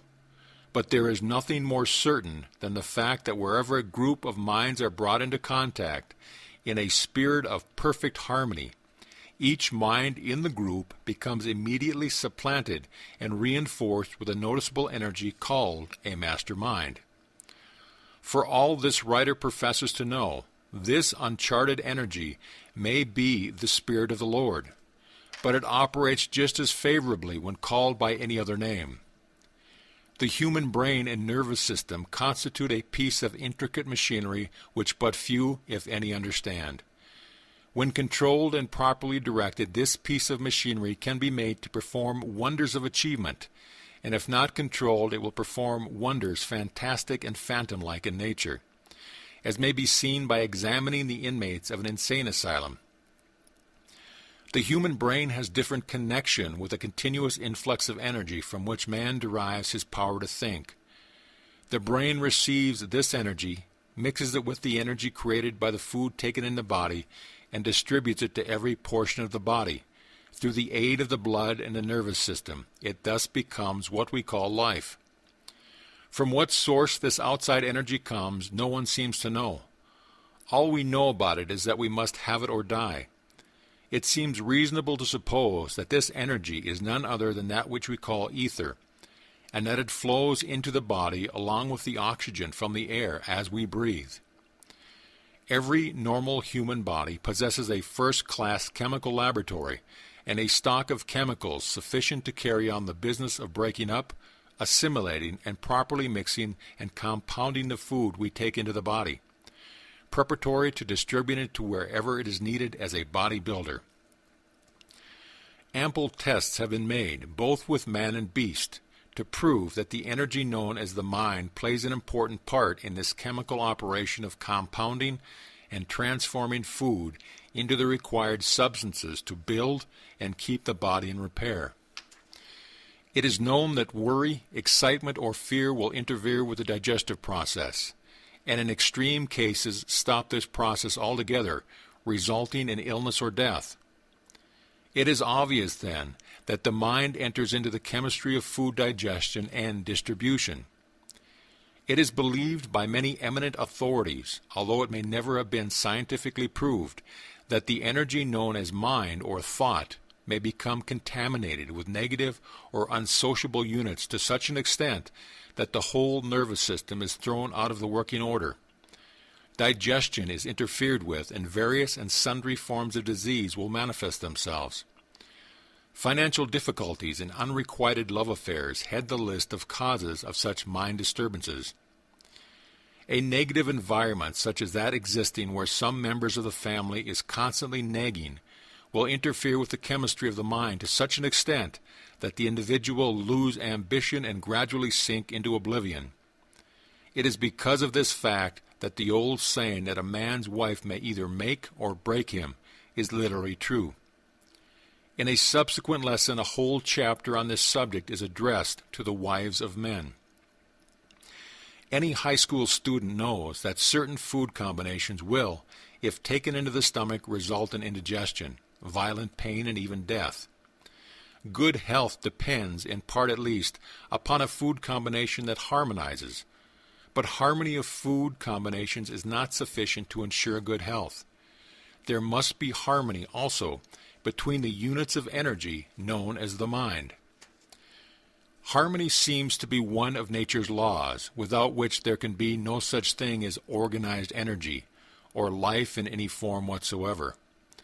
The health of the body as well as the mind is literally built around, out of, and upon the principle of harmony. The energy known as life begins to disintegrate, and death approaches when the organs of the body stop working in harmony. The moment harmony ceases at the source of any form of organized energy, the units of that energy are thrown into a chaotic state of disorder, and the harmony is rendered neutral or passive. Harmony is also the nucleus around which the principle of mind chemistry, known as a master mind, develops power. Destroy this harmony, and you destroy the power growing out of the coordinated effort of a group of individual minds. This truth has been stated, restated, and presented in every manner which the author could conceive, with the unending repetition, for the reason that unless the student grasps this principle and learns to apply it, this lesson is useless. Success in life, no matter what one may call success, is very largely a matter of adaptation to environment in such a manner that there is harmony between the individual and his environment. The palace of a king becomes as a hovel of a peasant if harmony does not abound within the walls. Conversely stated, the hut of a peasant may be made to yield more happiness than that of a mansion of the rich man, if harmony obtains in the former and not in the latter. Without perfect harmony, the science of astronomy would be as useless as the bones of a saint, because the stars and planets would clash with one another, and all would be in a state of chaos and disorder. Without the law of harmony, an acorn might grow into a heterogeneous tree consisting of the wood of the oak, poplar, maple, and whatnot. Without the law of harmony, the blood might deposit the food which grows fingernails on the scalp, where hair is supposed to grow, and thus create a horny growth which might easily be mistaken by the superstitious to signify man's relation to a certain imaginary gentleman with horns, often referred to by the more primitive type. Without the law of harmony, there can be no organization of knowledge, for what, may one ask, is organized knowledge, except the harmony of facts and truth and natural laws? The moment discord begins to creep in at the front door, harmony edges out the back door. So to speak, whether the application is made to a business partnership or the orderly movement of the planets of the heavens. If the student gathers the impression that the author is laying undue stress upon the importance of harmony, let it be remembered that lack of harmony is the first, and often the last and only cause of failure. There can be no poetry, nor music, nor oratory worthy of notice without the presence of harmony. Good architecture is largely a matter of harmony. Without harmony, a house is nothing but a mass of building material, more or less a monstrosity. Sound business management plants the very sinews of its existence in harmony. Every well-dressed man or woman is a living picture and a moving example of harmony. With all these workaday illustrations of the important part which harmony plays in the affairs of the world, nay, in the operation of the entire universe, how could any intelligent person leave harmony out of his definite aim in life?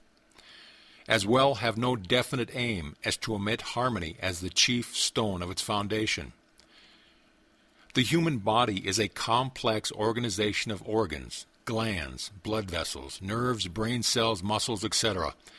The mind energy which stimulates to action and coordinates the efforts of the component parts of the body is also a plurality of ever-varying and changing energies. From birth until death there is a continuous struggle, often assuming the nature of open combat between the forces of the mind. For example, the lifelong struggle between the motivating forces and desires of the human mind, which takes place between the impulses of right and wrong, is well known to everyone. Every human being possesses at least two distinct mind powers or personalities, and as many as 6 distinct personalities having been discovered in one person. One of man's most delicate tasks is that of harmonizing these mind forces so that they may be organized and directed toward the orderly attainment of any given object. Without this element of harmony, no individual can become an accurate thinker. It is no wonder that leaders in business and industrial enterprises, as well as those in politics and other fields of endeavor, find it so difficult to organize groups of people so they will function in the attainment of any given objective without friction. Each individual human possesses forces within himself which are hard to harmonize, even when he is placed in the environment most favorable to harmony. If the chemistry of the individual's mind is such that the units of his mind cannot be easily harmonized, think how much more difficult it must be to harmonize a group of minds so they will function as one, in an orderly manner, through what is known as a mastermind. The leader who successfully develops and directs the energy of a mastermind must possess tact, patience, persistence, self-confidence, intimate knowledge of a mind chemistry, and the ability to adapt himself in a state of perfect poise and harmony to quickly changing circumstances without showing the least sign of annoyance. How many are there who can measure up to this requirement? The successful leader must possess the ability to change the color of his mind, chameleon-like, to fit every circumstance that arises in connection with the object of his leadership. Moreover, he must possess the ability to change from one mood to another without showing the slightest signs of anger or lack of self-control. The successful leader must understand the 15 laws of success and be able to put into practice any combination of these 15 laws whenever occasions demand. Without this ability, no leader can be powerful, and without power, no leader can long endure. The meaning of education. There has long been a general misconception of the meaning of the word educate. The dictionaries have not aided in the elimination of this misunderstanding, because they have defined the word educate as an act of imparting knowledge. The word educate has its roots in the Latin word educo, which means to develop from within, to educe, to draw out, to grow through the law of use. Nature hates idleness in all its forms. She gives continuous life only to those elements which are in use. Tie up an arm or any other portion of the body, taking it out of use, and the idle part will soon atrophy and become lightless. Reverse the order. Give an arm more than normal use, such as that engaged in by the blacksmith who wields a heavy hammer all day. Long, and that arm, developed from within, grows strong. Power grows out of organized knowledge, but mind you, it grows out of it through application and use. A man may become a walking encyclopedia of knowledge without possessing any power of value. This knowledge becomes power only to the extent that it is organized, classified, and put into action. Some of the best educated men the world has known possessed much less general knowledge than some who have been known as fools. The difference between the two being that the former put what knowledge they possessed into use, while the latter made no such application. An educated person is one who knows how to acquire everything he needs in the attainment of his main purpose in life, without violating the laws and rights of his fellow men. It might be a surprise to many so-called men of learning to know that they come nowhere near qualification as men of education. It might also be a great surprise to many who believe they suffer from lack of learning to know that they are well educated. The successful lawyer is not necessarily the one who memorizes the greatest number of principles of law. On the contrary, the successful lawyer is the one who knows where to find a principle of law, plus a variety of opinions supporting that principle which fit the immediate needs of a given case. In other words, the successful lawyer is he who knows where to find the law he wants when he needs it. This principle applies with equal force to the affairs of industry and business. Henry Ford had but little elementary schooling, yet he is one of the best educated men in the world because he has acquired the ability so to combine natural and economic laws, to say nothing of the minds of men, that he has the power to get anything of a material nature he wants. Some years ago, during the World War, Mr. Ford brought suit against the Chicago Tribune, charging the newspaper with libelous publication of statements concerning him, one of which was the statement that Ford was an ignoramus, an ignorant pacifist, etc. When the suit came up for trial, the attorneys for this Tribune undertook to prove, by Ford himself, that their statement was true, that he was ignorant, and that with this object in view they catechized and cross-examined him on all manners of subject. One question they asked was, how many soldiers did the British send over to subdue the rebellion in the colonies in 1776? With a dry grin on his face, Ford nonchalantly replied, I do not know just how many, but I have heard that it was a lot more than ever went back. Loud laughter from court, jury, courtroom spectators, and even from the frustrated lawyer who had asked the question. The line of interrogation was continued for an hour or more, Ford keeping perfectly calm the meanwhile. Finally, however, he had permitted the smart-aleck lawyers to play with him until he was tired of it, and in reply to a question which was particularly obnoxious and insulting, Ford straightened himself up, pointed his finger at the questioning lawyer, and replied, If I should really wish to answer the foolish question you have just asked, or any of the others you have been asking, let me remind you that I have a row of electric push-buttons hanging over my desk, and by placing my finger on the right button, I could call in men who could give me the correct answer to all the questions you have asked, and to many that you have not the intelligence either to ask or to answer. Now will you kindly tell me why I should bother about filling my mind with a lot of useless details in order to answer every fool question that anyone may ask, when I have able men all about me who can supply me with all the facts I want when I call for them? This answer is quoted from memory, but it substantially relates Ford's answer. There was silence in the courtroom. The questioning attorney's underjaw dropped down. His eyes opened widely.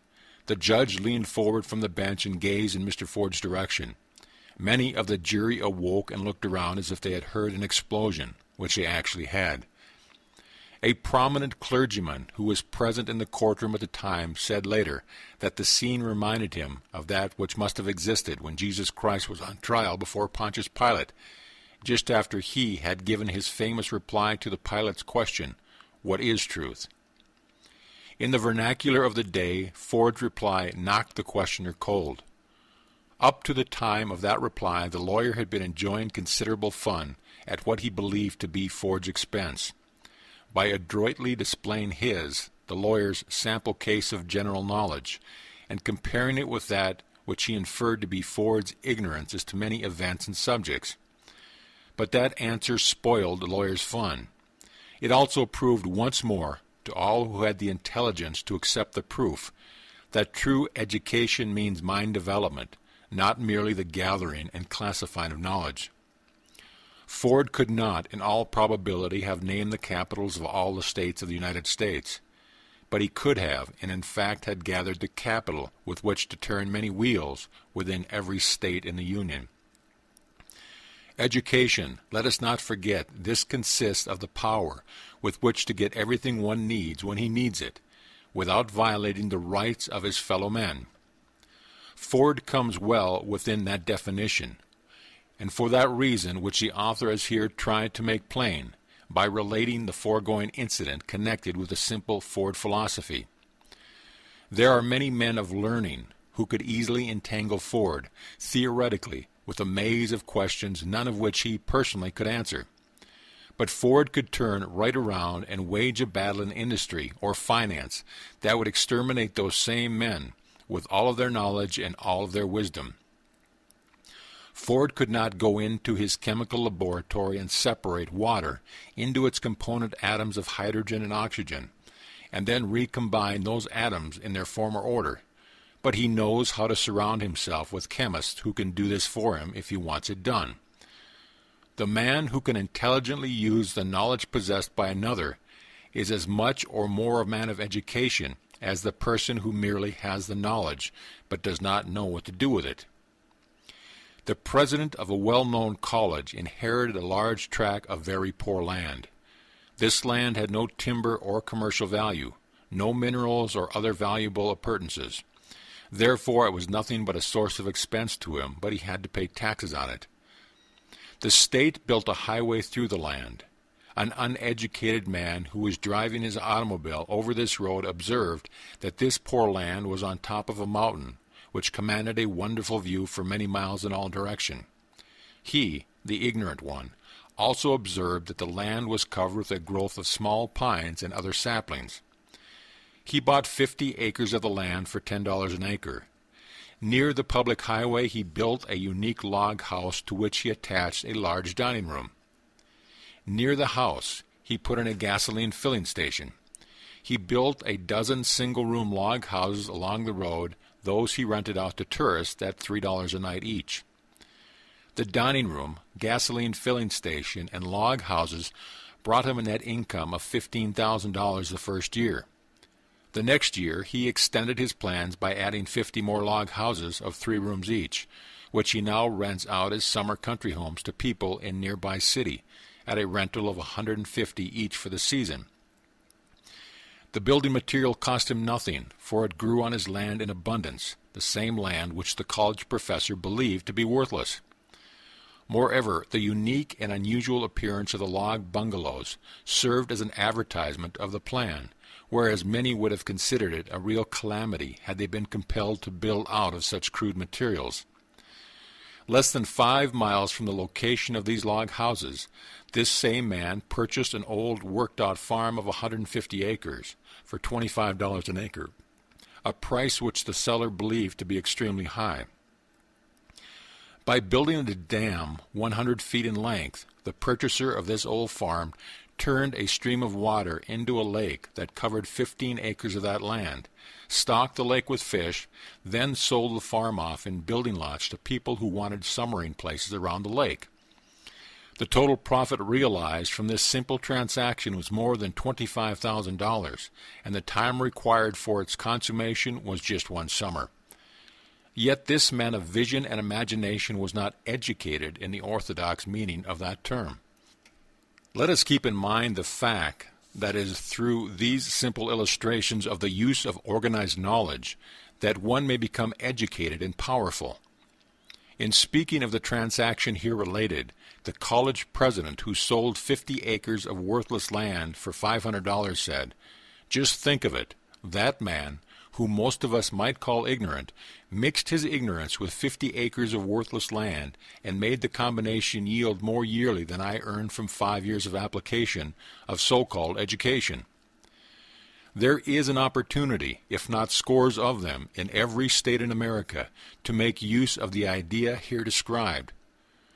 From now on, make it your business to study the lay of all land you see that is similar to that described in this lesson, and you may find a suitable place for developing a similar money-making enterprise. The idea is particularly adaptable in localities where bathing beaches are few, as people naturally like such conveniences. The automobile has caused a great system of public highways to be built throughout the United States. On practically every one of these highways there is a suitable spot for a cabin city for tourists, which can be turned into a regular money-making mint by the man with the imagination and self-confidence to do it. There are opportunities to make money all around you. This course was designed to help you see these opportunities and to inform you how to make the most of them after you discover them.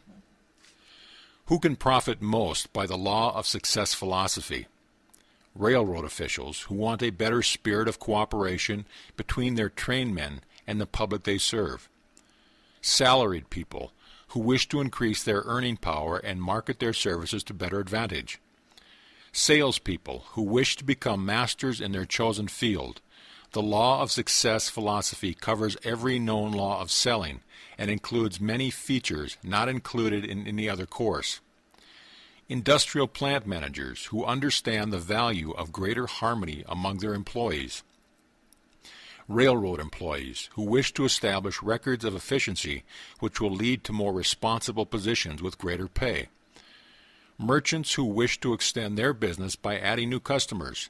The law of success philosophy will help any merchant increase his business by teaching him how to make a walking advertisement of every customer who comes into his store. Automobile agents who wish to increase the selling power of their salesmen. A large part of the Law of Success course was developed from the life, work, and experience of the greatest automobile salesman living, and it is therefore of unusual help to the sales manager who is directing the efforts of automobile salesmen. Life insurance agents who wish to add new policyholders and increase the insurance on present policyholders. One life insurance salesman in Ohio sold a $50,000 policy to one of the officials of the Central Steel Company. As the result of but one reading of the lesson on profiting by failures, this same salesman has become one of the star men of the New York Life Insurance Company's staff, as the result of his training in the 15 Laws of Success. School teachers who wish to advance to the top in their present occupation, or who are looking for an opportunity to enter the more profitable field of business as a life work. Students, both college and high school, who are undecided as to what field of endeavor they wish to enter as life work. The Law of Success course covers a complete personal analysis service which helps the student of the philosophy to determine the work for which he or she is best fitted. Bankers who wish to extend their business through better and more courteous methods of servicing their clients. Bank clerks who are ambitious to prepare themselves for executive positions in the field of banking or in some commercial or industrial field. Physicians and dentists who wish to extend their practice without violating the ethics of their profession by direct advertising. A prominent physician has said that the Law of Success course is worth thousands of dollars to any professional man or woman whose professional ethics prevent direct advertising. Promoters who wish to develop new and hitherto unworked combinations in business or industry. The principle described in this introductory lesson is said to have made a small fortune for a man who used it as the basis of a real estate promotion. Real estate men who wish new methods for promoting sales. This introductory lesson contains a description of an entirely new real estate promotion plan, which is sure to make fortunes for many who will put it to use. This plan may be put into operation into practically every state. Moreover, it may be employed by men who never promoted an enterprise. Farmers who wish to discover new methods of marketing their products so as to give them greater net returns, and those who own lands suitable for subdivision promotion under the plan referred to at the end of this introductory lesson. Thousands of farmers have gold mines in the land they own which is not suitable for cultivation, which could be used for recreation and resort purposes on a highly profitable basis. Stenographers and bookkeepers who are looking for a practical plan to promote themselves into higher and better paying positions. The Law of Success course is said to be the best course ever written on the subject of marketing personal services.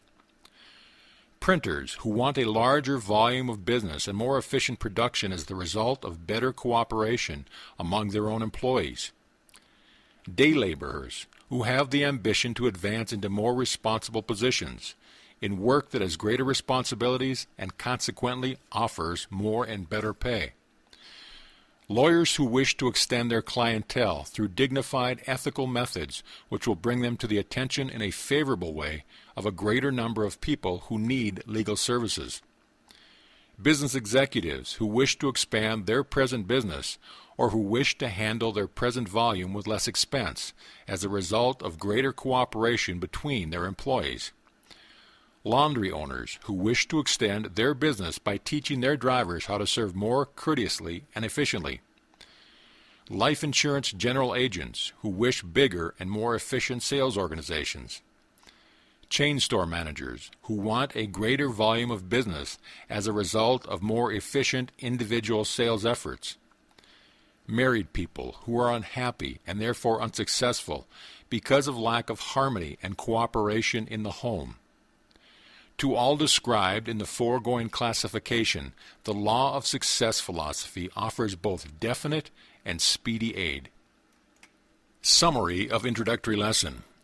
The purpose of this summary is to aid the student in mastering the central idea around which the lesson has been developed. This idea is represented by the term mastermind, which has been described in great detail throughout this lesson. All new ideas, and especially those of an abstract nature, find lodgment in the human mind only after much repetition, a well-known truth which accounts for the restatement in this summary of the principle known as the mastermind. A mastermind may be developed by a friendly alliance in the spirit of harmony of purpose between two or more minds. This is an appropriate place at which to explain that out of every alliance of minds, whether in a spirit of harmony or not, there is developed another mind which affects all participating in the alliance. No two or more minds ever met without creating, out of the contact, another mind, but not always in this invisible creation a mastermind. There may be, and altogether too often there is, developed out of the meeting of two or more minds a negative power, which is just the opposite to a mastermind. There are certain minds which, as has already been stated throughout this lesson, cannot be made to blend in the spirit of harmony. This principle has its comparable analogy in chemistry, reference to which may enable the student to grasp more clearly the principle here referred to. For example, the chemical formula H2O, meaning the combining of two atoms of hydrogen with one atom of oxygen, changes these two elements into water. One atom of hydrogen and one atom of oxygen will not produce water. Moreover, they cannot be made to associate themselves in harmony.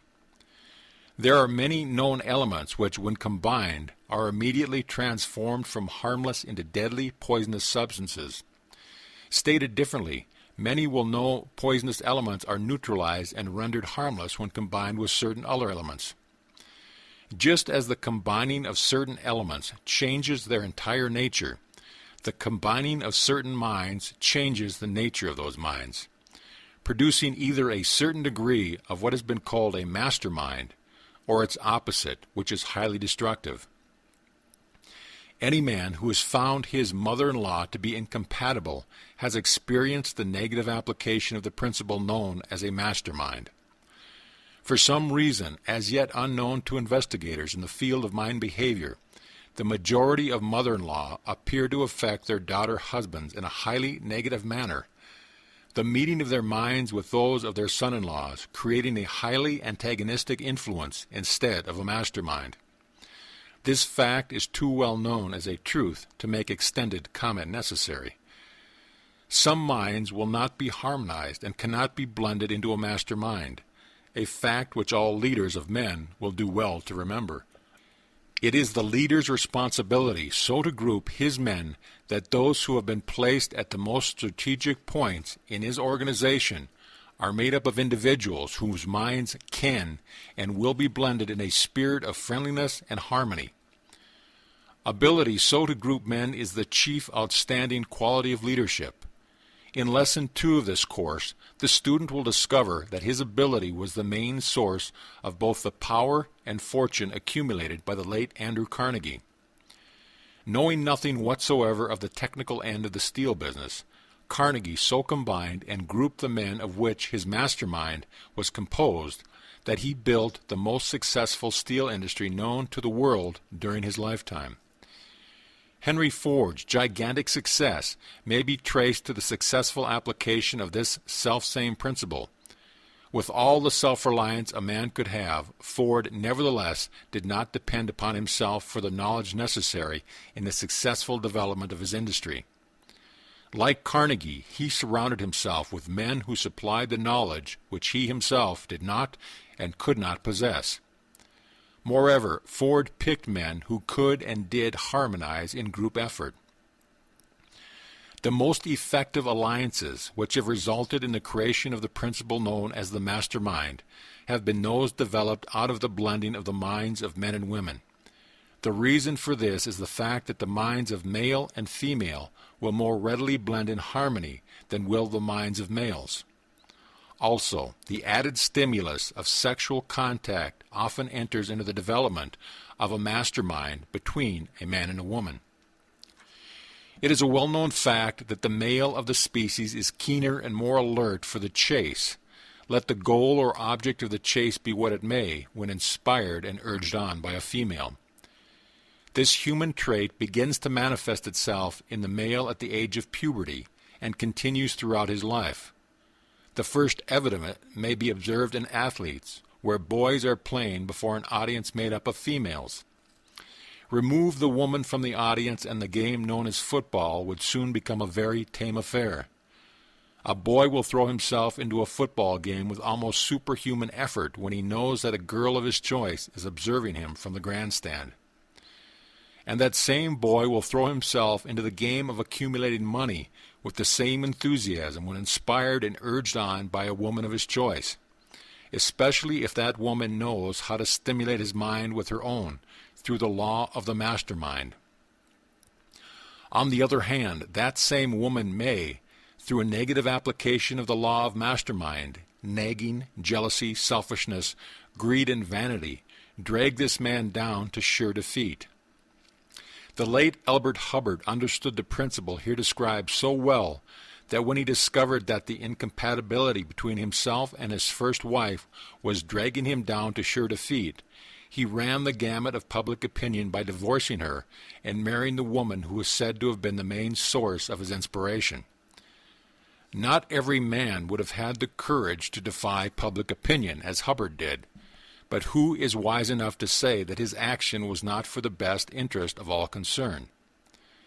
A man's chief business in life is to succeed. The road to success may be, and generally is, obstructed by many influences which must be removed before the goal can be reached.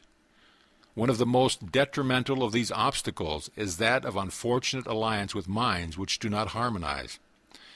In such cases, the alliance must be broken, or the end is sure to be defeat and failure. The man who has mastered the 6 basic fears, one of which is the fear of criticism, will have no hesitancy in taking what may seem to be a more convention-based type of mind to be drastic action when he finds himself circumscribed and bound down by antagonistic alliances, no matter of what nature or with whom they may be. It is 1,000,000 times better to meet and face criticism than to be dragged down to failure and oblivion on account of alliances which are not harmonious, whether the alliance be of a business or social nature. To be perfectly frank, the author is here justifying divorce, when the conditions surrounding marriage are such that harmony cannot prevail. This is not intended to convey the belief that lack of harmony may not be removed through other methods than that of divorce, for there are instances where the cause of antagonism may be removed and harmony established without taking the extreme step of divorce. While it is true that some minds will not blend in a spirit of harmony, and cannot be forced or induced to do so, because of the very chemical nature of the individual's brain, do not be too ready to charge the other party to your alliance with all the responsibility of lack of harmony. Remember, the trouble may be with your own brain. Remember also that a mind which cannot and will not harmonize with one person or persons may harmonize perfectly with other types of minds. Discovery of this truth has resulted in radical changes in methods of employing men. It is no longer customary to discharge a man because he does not fit in the position for which he was originally hired. The discriminating leader endeavors to place such a man in some other position where it has been proved more than once misfits may become valuable men. The student of this course should be sure that the principle described as the mastermind is thoroughly understood before proceeding with the remaining lessons of this course. The reason for this is the fact that practically the entire course is closely associated with this law of mind operation. If you are not sure that you understand this law, communicate with the author of the course and secure further explanation by asking such questions as you may wish concerning points in connection with which you believe you cannot need further information. You cannot spend too much time in serious thought and contemplation in connection with the law of the mastermind, for the reason that when you have mastered this law and have learned how to apply in new worlds of opportunity will open for you. This introductory lesson, while not really intended as a separate lesson of the Law of Success course, contains sufficient data to enable the student who has an aptitude for selling to become a master salesman. Any sales organization may make effective use of the law of the mastermind by grouping the salesmen in groups of 2 or more people who will allay themselves in a spirit of friendly cooperation and apply this law as suggested in this lesson. An agent for a well-known make of automobile who employs 12 salesmen has grouped his organization in 6 groups of 2 men each, with the object of applying the law of the mastermind, with the results that all salesmen have established new high sales records. This same organization has created what it calls the one-a-week club, meaning that each man belonging to the club has averaged the sale of 1 car a week since the club was organized. The results of this effort have been surprising to all.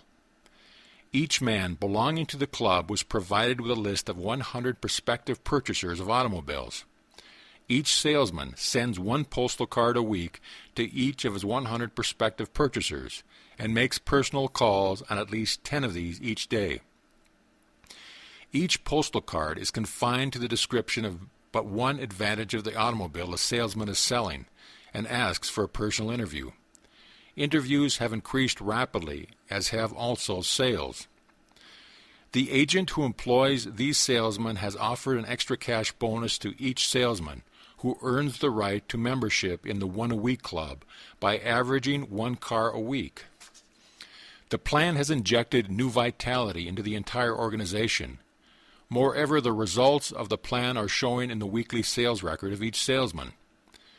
A similar plan could be adopted very effectively by life insurance agencies. Any enterprising general agent might easily double or even triple the volume of his business with the same number of salesmen through the use of this plan. Practically no changes whatsoever would need to be made in the method of use of the plan. The club might be called the Policy of a Week Club, meaning that each member pledged himself to sell at least 1 policy of an agreed minimum amount each week. The student of this course who has mastered the second lesson and understands how to apply the fundamentals of that lesson, a definite chief aim, will be able to make much more effective use of the plan here described.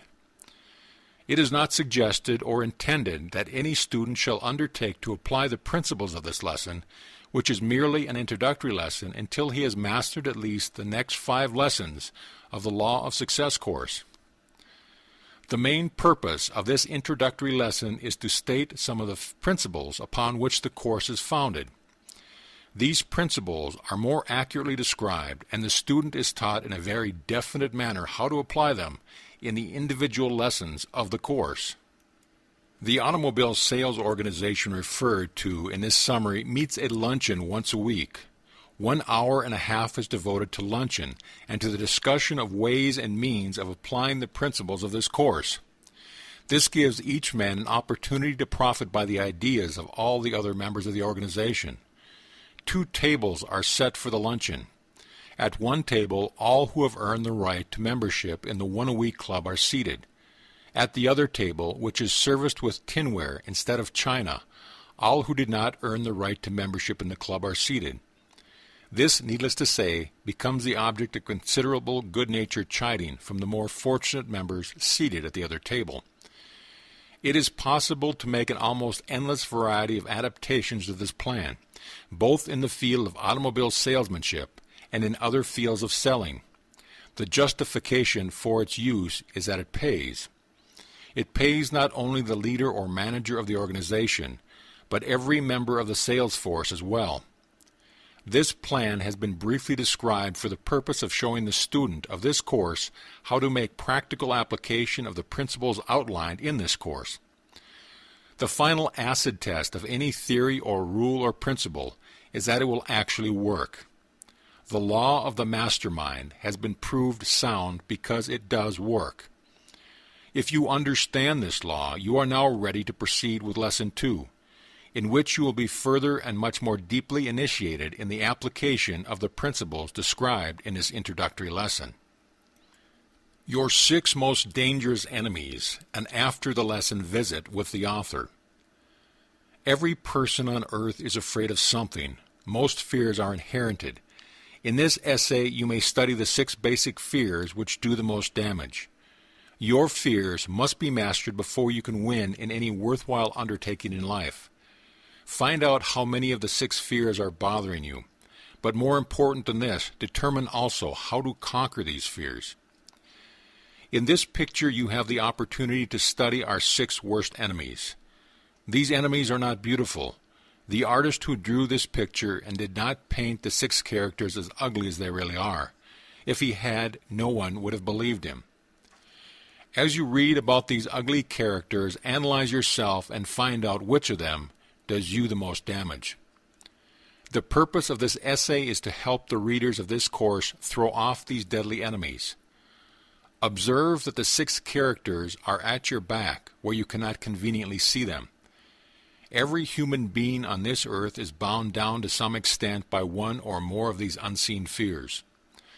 The first step to be taken in killing off these enemies is to find out where and how you acquired them. They got their grip upon you through 2 forms of hereditary. One is known as physical hereditary, to which Darwin devoted so much study. The other is known as social hereditary, through which the fears, superstitions, and beliefs of men who lived during the Dark Ages have been passed on from one generation to another. Let us study first the part that physically hereditary has played in creating these 6 basic fears.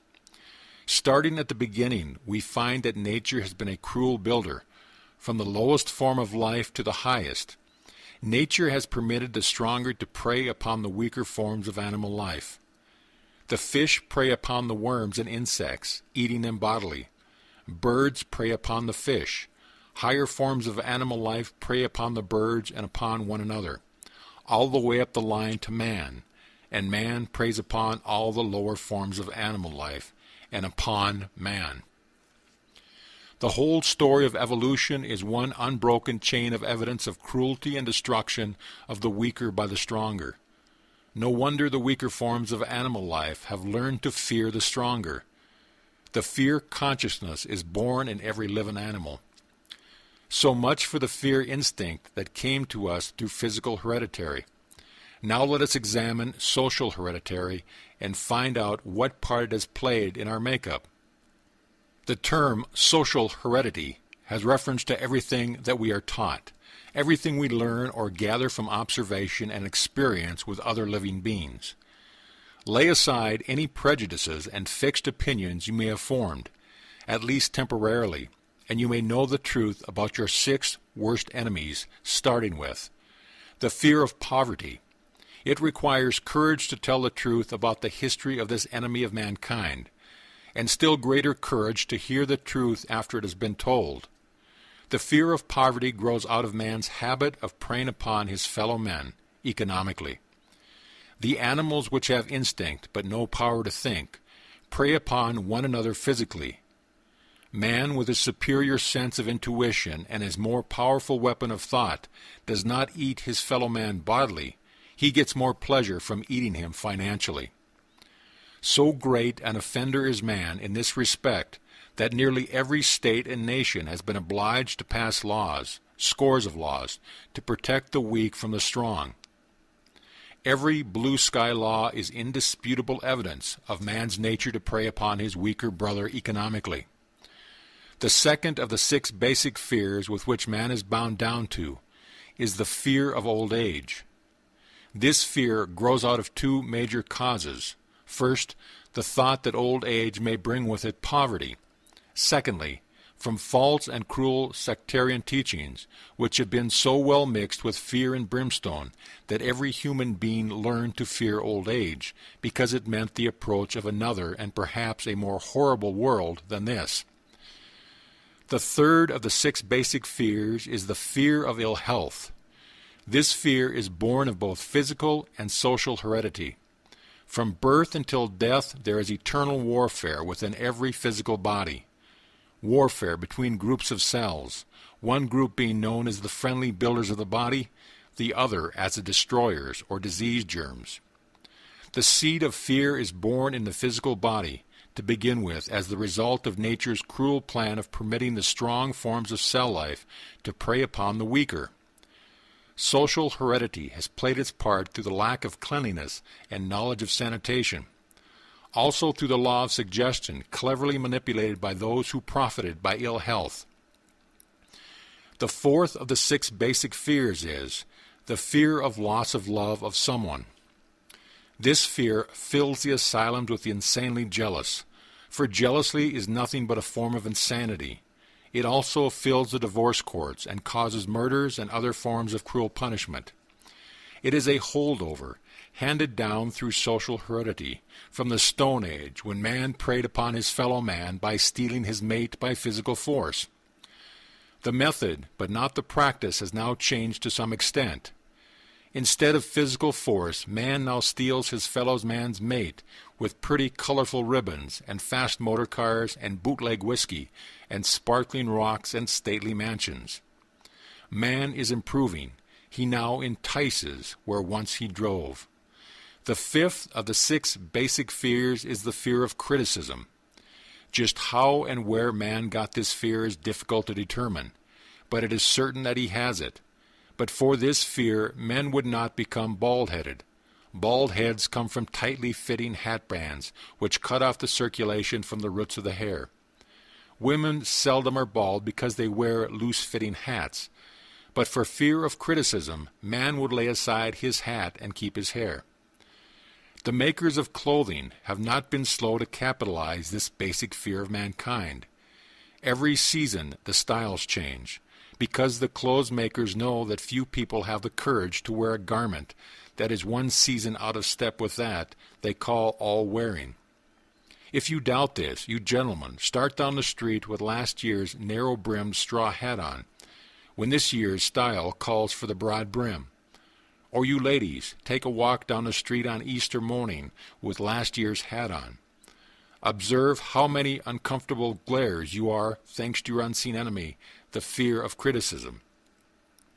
The 6th and the last of the 6 basic fears is the most dreaded at all. It is called the fear of death. For tens of thousands of years, man has been asking the still unanswered question, whence and whither? The more crafty of the race have not been slow to offer the answer to this eternal question. Where did I come from, and where am I going after death? Come into my tent, says one leader, and you may go to heaven after death. Heaven was then pictured as a wonderful city whose streets were lined with gold and studded with precious stones. Remain out of my tent, and you may go straight to hell.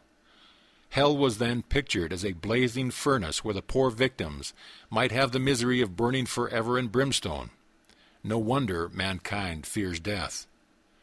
Take another look at the picture at the beginning of this essay and determine, if you can, which of the 6 basic fears is doing you the greatest damage.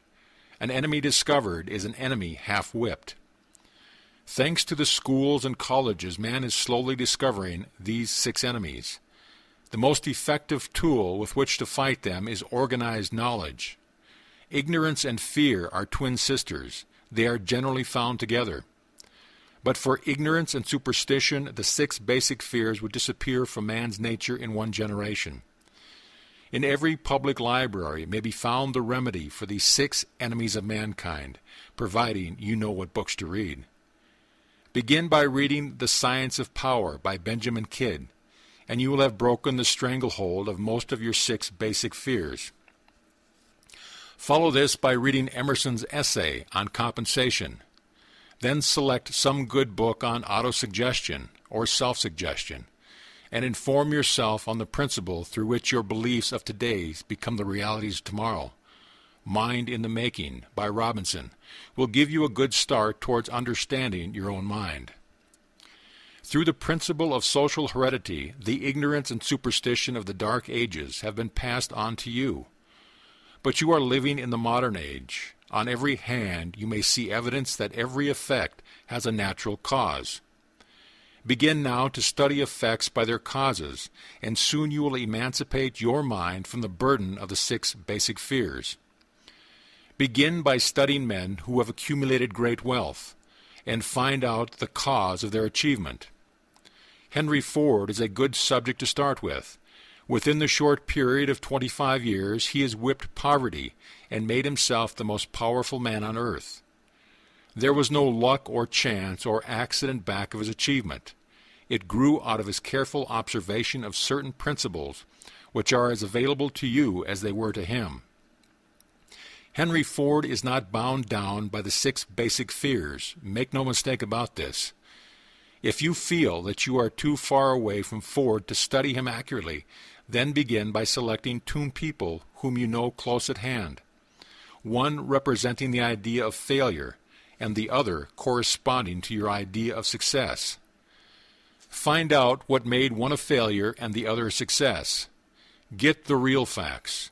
In the process of gathering these facts, you will have taught yourself a great lesson on cause and effect. Nothing ever just happens. Everything, from the lowest animal form that creeps on the earth or swims in the sea, on up to man, is the effect of nature's evolutionary process. Evolution is orderly change. No miracles are connected with this orderly change. Not only do the physical shapes and colors of animals undergo slow, orderly change from one generation to another, but the mind of man is also undergoing constant change. Herein lies your hope for improvement. You have the power to force your mind through a process of rather quick change. In a single month of properly directed self-suggestion, you may place your foot upon the neck of every one of your 6 basic fears. In 12 months of persistent effort, you may drive the entire herd into the corner where it will never again do you any serious injury. You will resemble, tomorrow, the dominating thoughts that you keep alive in your mind today. Plant in your mind the seed of determination to whip your 6 basic fears, and the battle will have been half won then and there. Keep this intention in your mind, and it will slowly push your 6 worst enemies out of sight, as they exist nowhere except in your own mind. The man who is powerful fears nothing, not even God. The powerful man loves God, but fears him never. Enduring power never grows out of fear. Any power that is built upon fear is bound to crumble and disintegrate. Understand this great truth, and you will never be so unfortunate as to try to raise yourself to power through the fears of other people, who may owe you temporary allegiance. Verse: Man is of soul and body formed for deeds of high resolve on fancy's bold wing, to soar unwearied, fearlessly to turn, to keenest pains, to peacefulness and taste, the joys which mingled sense and spirit yield. Or he is formed from abjectness and woe, to grovel on the dunghill of his fears, to shrink at every sound, to quench the flame of natural love and sensualism to know. That hour is blessed when on his worthless days the frozen hand of death shall set its seal. Yet fear the cure, though hating the disease. The one is man that shall hereafter be, the other, man is vice, has made him now. Shelley. End of Lesson 1.